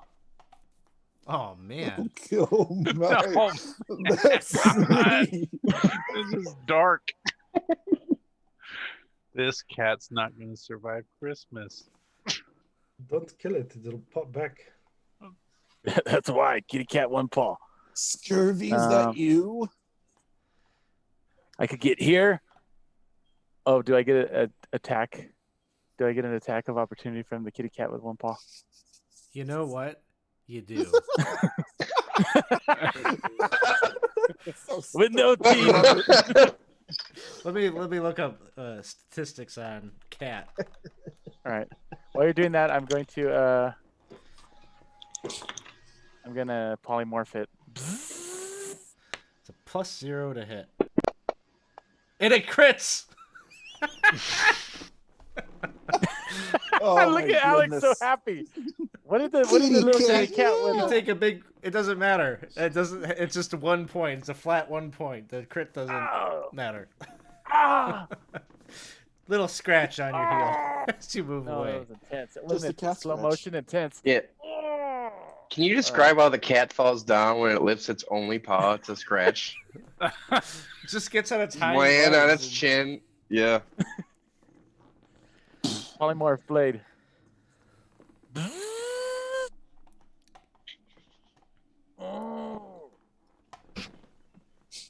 Make it happen.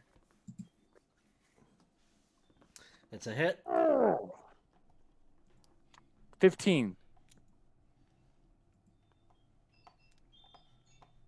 Oh, using another charge. Yeah. That one makes the saving throw.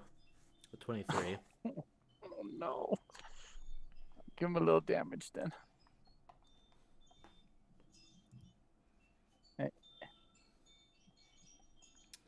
All right, 11 points of damage. He looks back at the party very scared. That's the end of his turn.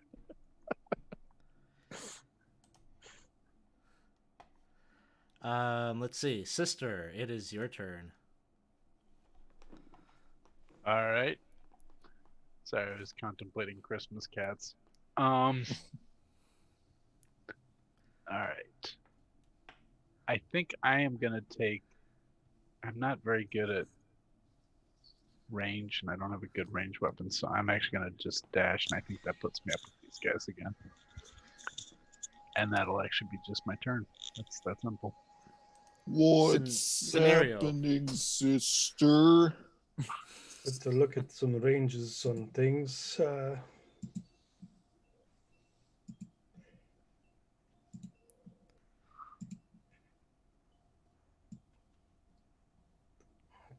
I'll move up 30 feet. I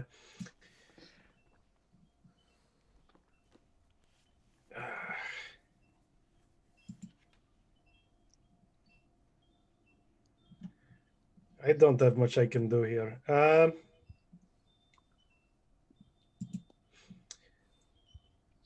Hold on. Nope, never mind.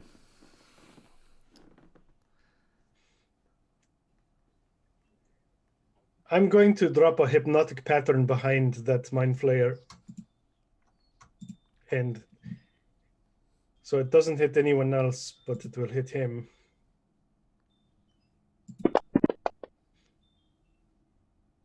He fails. He is incapacitated for a minute unless he's attacked. He can do nothing but stare at the hypnotic pattern.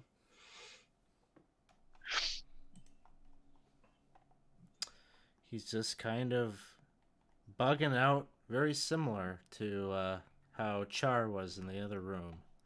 Okay, I can hold him here for some time. Everyone, you get in place to take him out when he comes out of it. Huh? Barry makes a saving throw. Makes a success.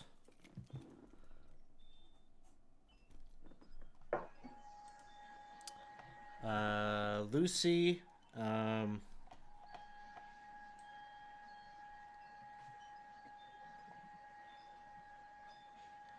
just kind of races up to where Barry is, Mr. Butterbrickle.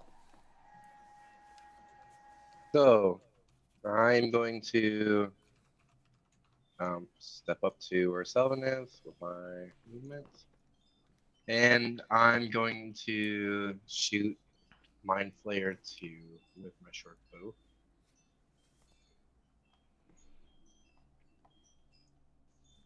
What?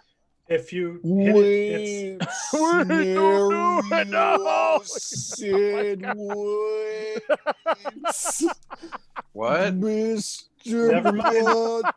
What happened? Did I miss something? Oh, You just see Jarl's face go from ecstatic smiling to worry again. So hypnotic pattern is gone, and it's now gonna attack everybody. Oh, okay. At least you get your sneak attack. You do get your sick attack. There's a silver lining. No silver I lining. rolled pretty well. Good. Oh, heck shit. Yeah, you One did. points of Yeah. damage. Butterbrickle. Yeah, it's probably like 10% of its health.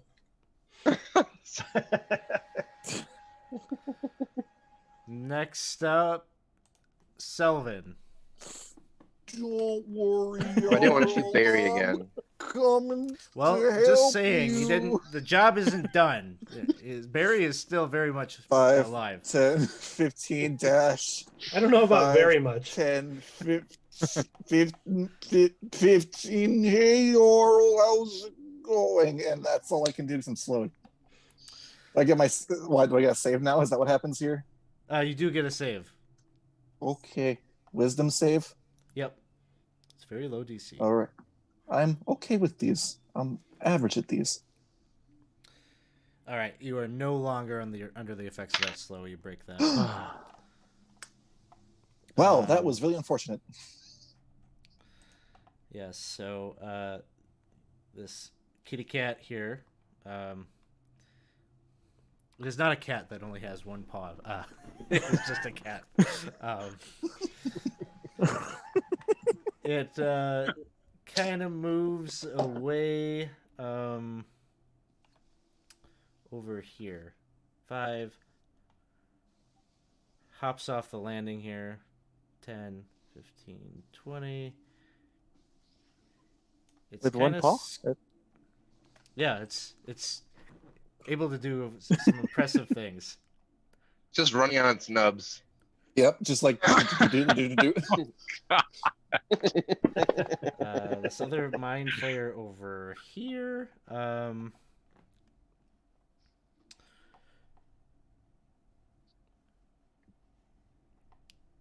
Is going to cast a spell on Whoops. Sorry, everybody. counter spell.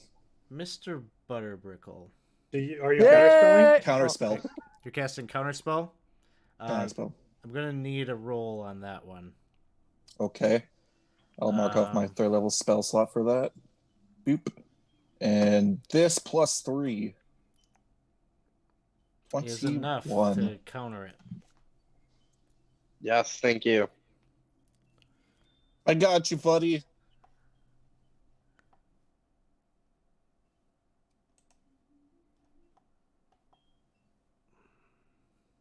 I can't take it back because I phrased it that way. It's okay. I'll say it. It's okay. This is the 2.0 of it. It's not supposed to be a spell. All right, it's fine. That's all right. If it's not supposed to be a spell, I understand. It's okay. One of its psionic abilities. It's looking at Butterbrickle, entering your mind, hits you.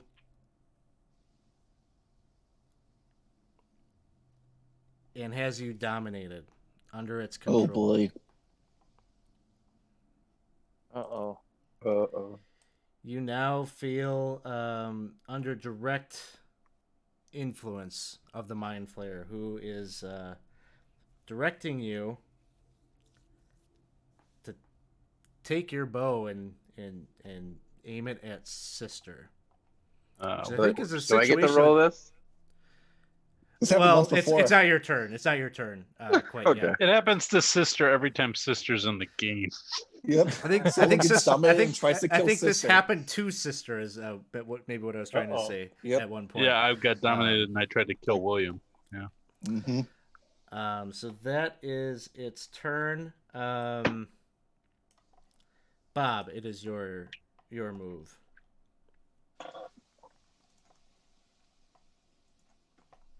Okay, he's going to. I can get a little bit ahead of Cistern. And then I'm just trying to find my javelins to see what their range is. I think it's like 30, 80. Yeah, it's not very far, is It's it? not great. So I'll do a light crossbow. And shoot Barry. No, I'm just kidding. I'm just kidding. At least he'll have disadvantage because he's laying down. I'll shoot the mine. I'll shoot at the mine fire.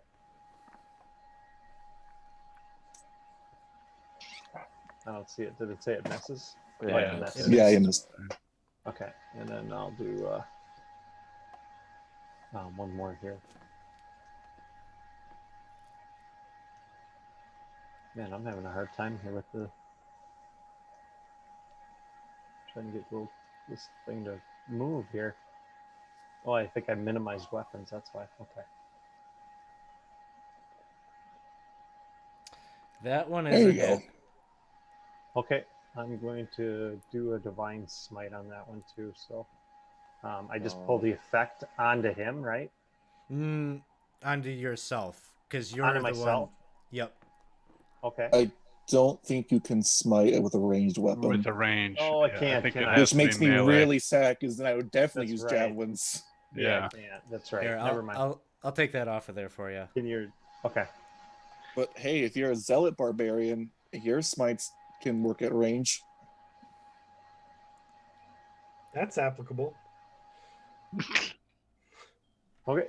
Can I can roll the regular dice on him now? Yeah. The damage? Okay. 5 points.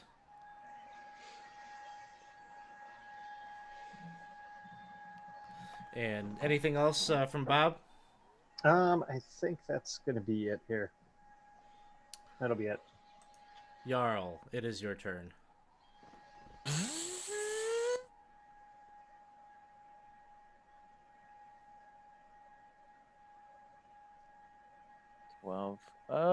I'll use the bardic inspiration with that one.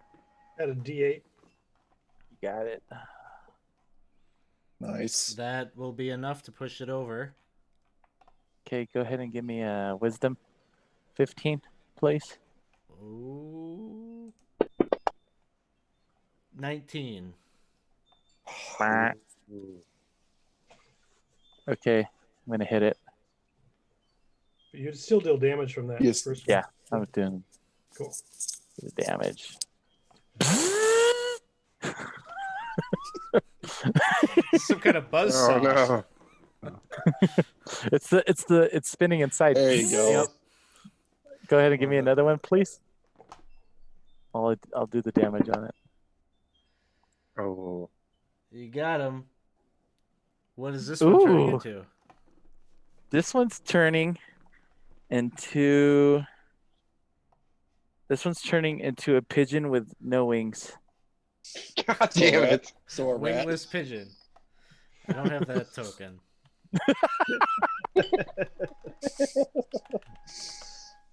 Bird. Don't have the token. I've got a bird. Okay. Is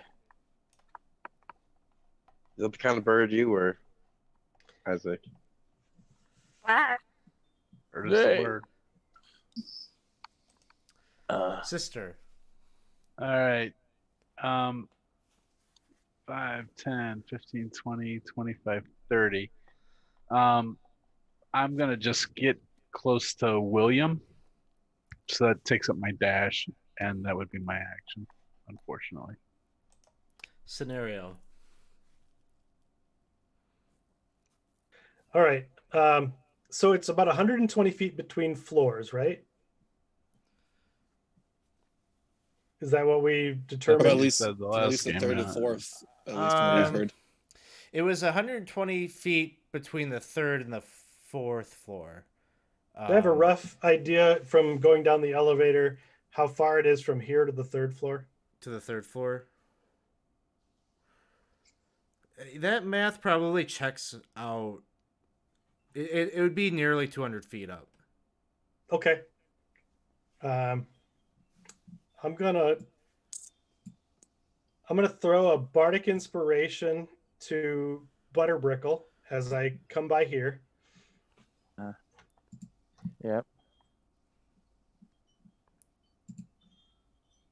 And then I'm going to go up here. I'm going to grab this cat and I'm going to dimension door up to the stasis box we took the quaddles out of.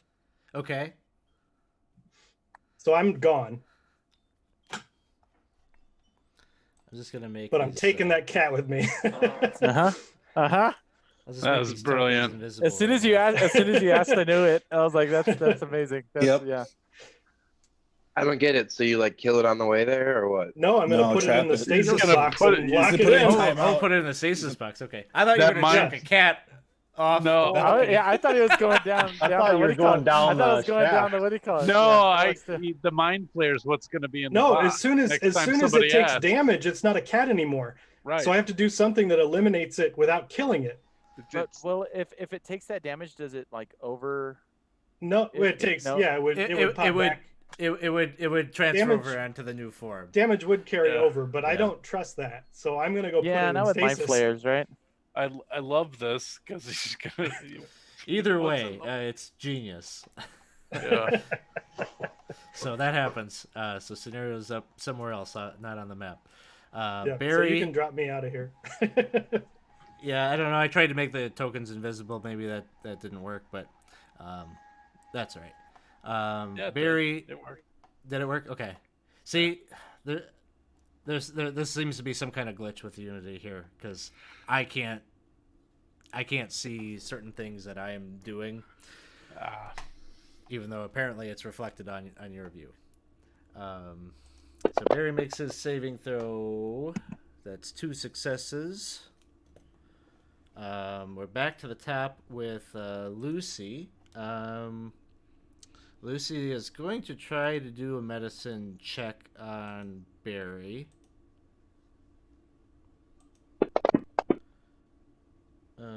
She don't do so well on that though. She's trying to mend this arm. It's pretty badly mutilated by the arrow that pierced it. Now we come to Mr. Butterbrickle. Your instructions were to do some harm to Sister. All right. Oh shit! I shouldn't have given him the bardic inspiration. Yeah, I didn't know. To be fair, how would Scenario know he got dominated? Yeah, I didn't. I had no idea. Let's see. Mr. Butterbrickle, give me first a stealth check. Ooh. Oh, where was I? Stealth check. Mr. Butterbrickle. Now, rules is written. He doesn't have anything to hide behind. There's seats. This is more of a Sister's back is turned. Does Sister see what is happening in peripheral This is an vision? assassination attempt. Oh, I'm stealthy as a. Yeah, that's gonna beat whatever Sister's passive perception is. Take Oh take yeah, an my attack passive here perception is 10. at advantage. All right. Oh, you're dagger in the okay. I back. see. You're doing that type of thing. Sure. You know, so I can offhand kill him afterwards. This doesn't work. As a, The Altatori as- are not dead. I am still as here. a polymorph, does the wingless bird, does he pretty much loses his stats, right? Though, as far as like intelligence and wisdom, right? It is replaced with a. Both of Yeah, those. but this isn't a doesn't- spell, which is a doesn't- thing. Doesn't The effect is replace still any there. effect that he had put on prior. Remember, yourself just Okay. isn't a spell, so it doesn't really worry about stats. 22 to hit on. Yeah, And you they have, both you, hit. you do have advantage on that. Oh yeah, so I should go for it just in case I get. Roll the, that crit. Roll Yeah. that crit. Roll that crit. No. So All right. hit with so, sneak attack. Selvin is going to use his Aura of the Guardian because it doesn't say I have to see anything. It just has when someone gets hit, so you're stabbing me, not him.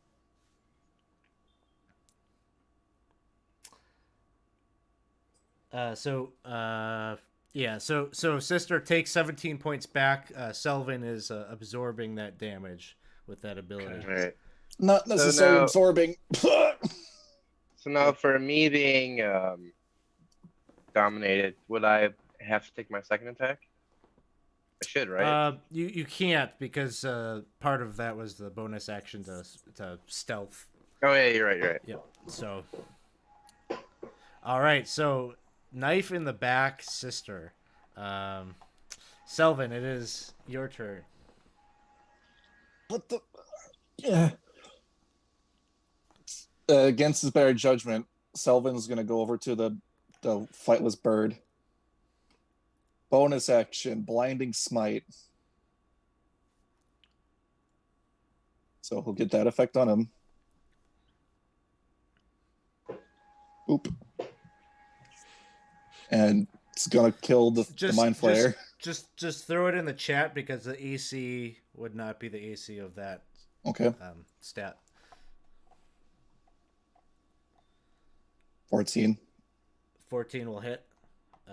Flightless. All right, bird. so whatever damage it would take, it'll be reduced by however many hit points the bird has. Because I'm also going to put in a second level divine smite.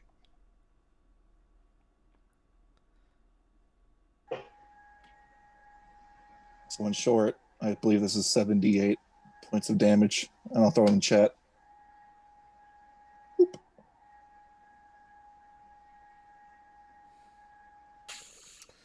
So 38 takes points will do it. Describe the kill as you make impact, it reverts back to being its mind flayer form. So in short, pretty much the flail glows a bright white light, and as I'm spinning about to smash this tiny little bird, it'll just kind of crack under its weight, and then the mace, not the mace, but the flail will be stuck in his skull. Be like, ooh, and he'll just pull it out, and then the white light will just flash. Sounds good. Let's see.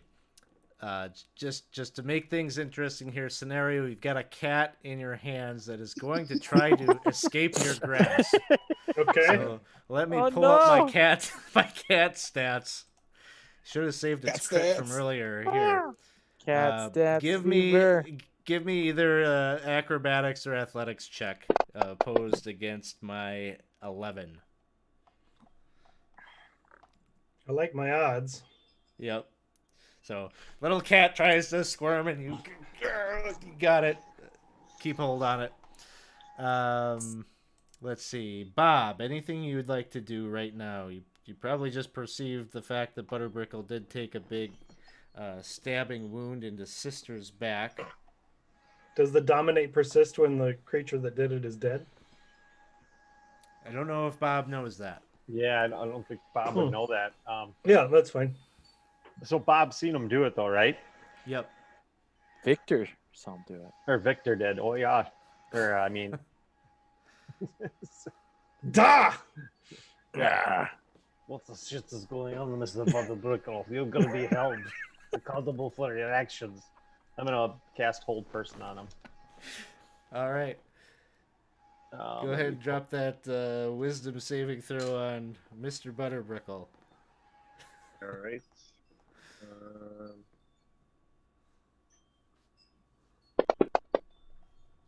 You got him. Mr. Butterbrickle is like in mid stab, like about to go for a second one, and frozen in spot. I don't know why that did that. And then I'll just move Didn't my. do it, you guys. I'll just move my 30 feet then. Jarl. Let's see. Jarl is going to look at sisters. You okay, dude? What? Butterbrickle. What is? How does was there? If I'm looking at Butterbrickle now, what is the expression on Butterbrickle's face? Probably a mix of aggression and confusion.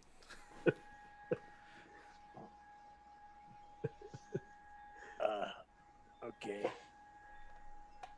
Jarl will move around.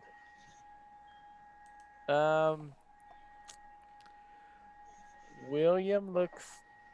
I'm assuming I'm gonna have to do a check, but does William look like he's passed out, or does he look? Yeah, unconscious, but no physical trauma or harm.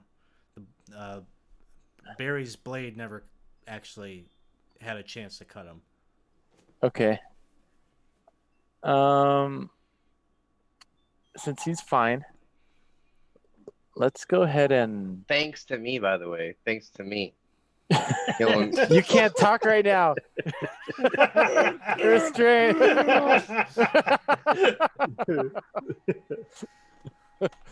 I'm gonna go ahead and give him a potion to Barry.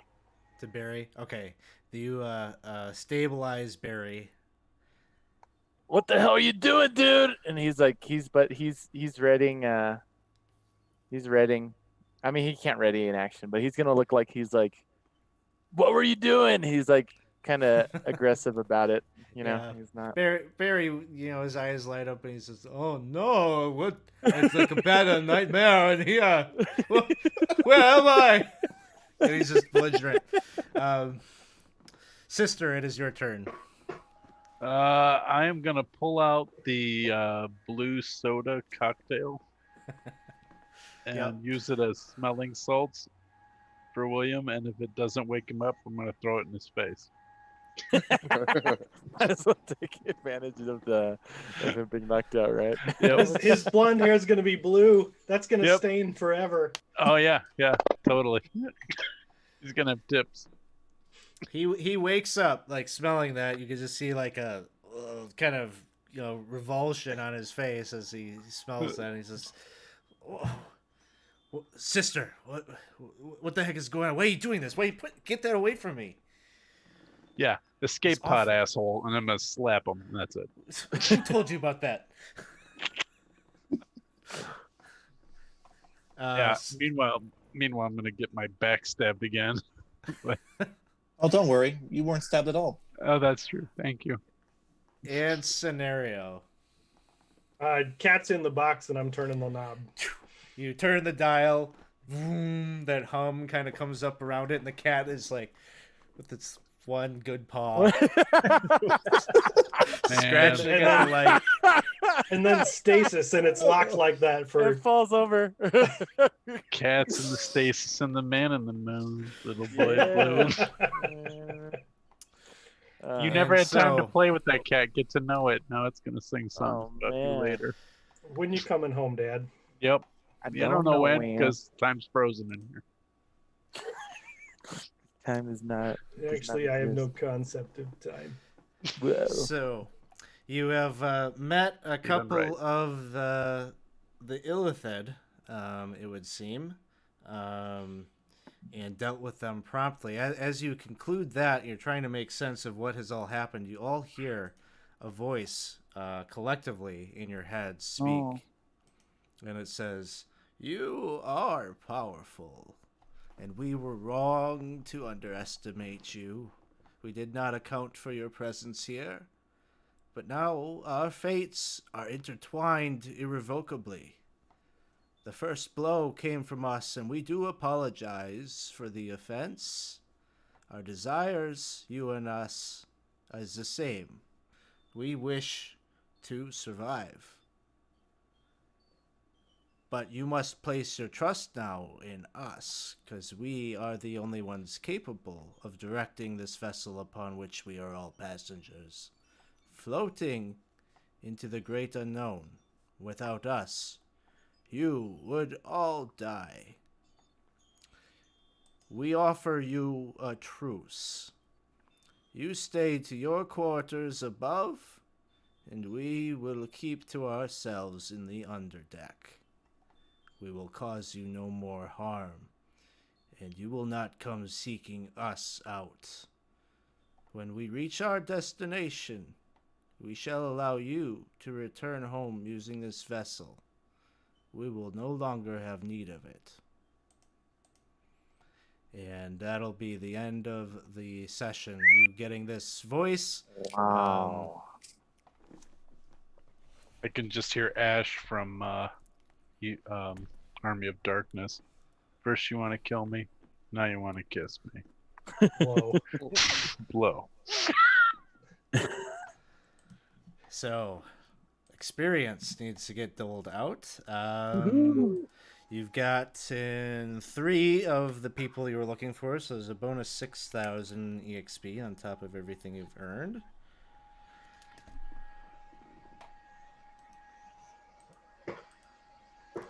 Big money, no whammies. That's not each, is it? Just to the Yes. total, yeah. Oh, I okay. wish. Tried. Oh, I wish. It is. Yeah. It is. For this one, it is. is. Surprise, everybody. Man, should have soloed it. Should have filled up all the slots. We got scenario. We got Rhea. We got Sholara. We got all of Ed's characters. It's in really this one. just scenario. That's all With you their head need. leader. Scenario. That's all you need. focus. I don't know. Scenario playing the rest of. How would Scenario play the rest of the group? He wouldn't. He'd just go by himself. No, but I'm saying no. But what if he gets What lonely? you don't He know might- is secretly Scenario knows Simulacrum, so it's just 6 carbon copies of Scenario. Oh, you're losing sight of the fact that Scenario has multiple personalities within him. Oh. You just haven't met them yet.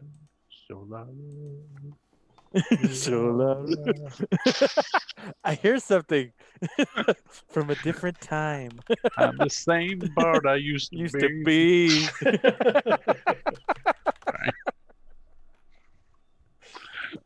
That got stuck in my head all day today.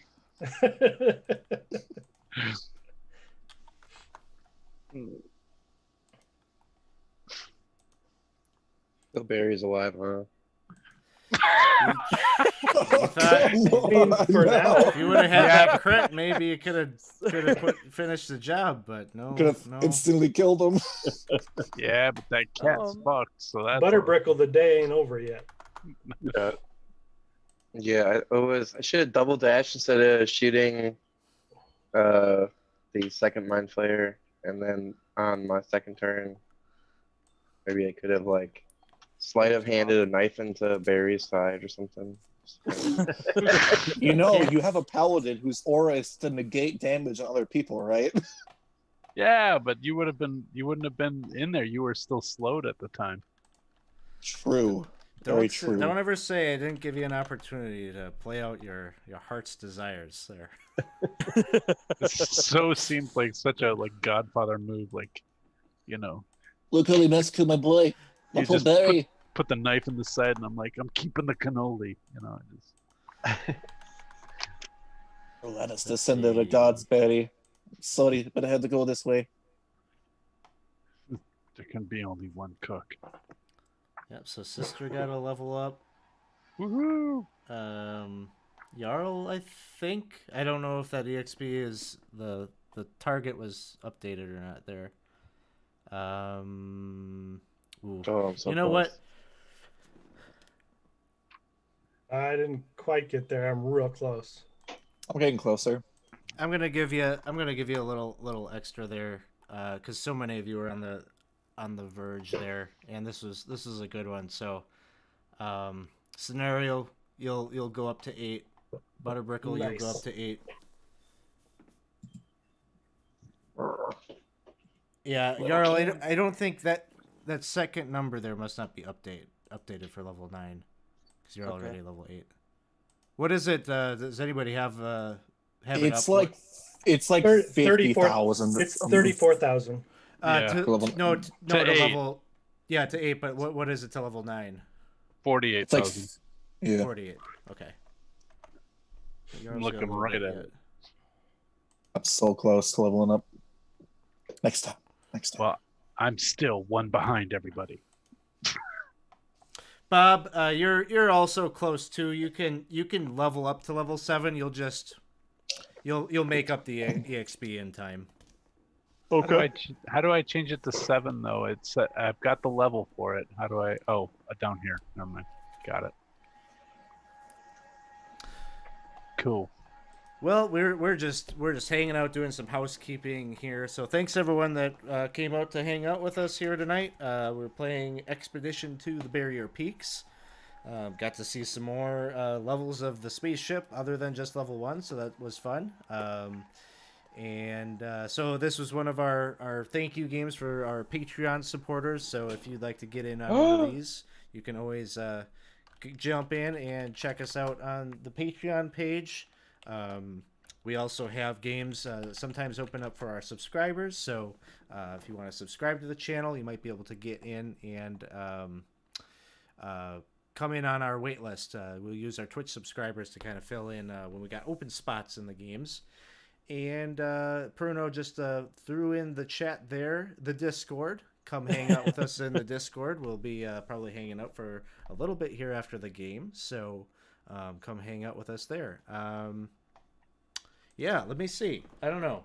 It's late, so I don't know if we got any friends online right now to go drop a raid on. But let's take a look real quick.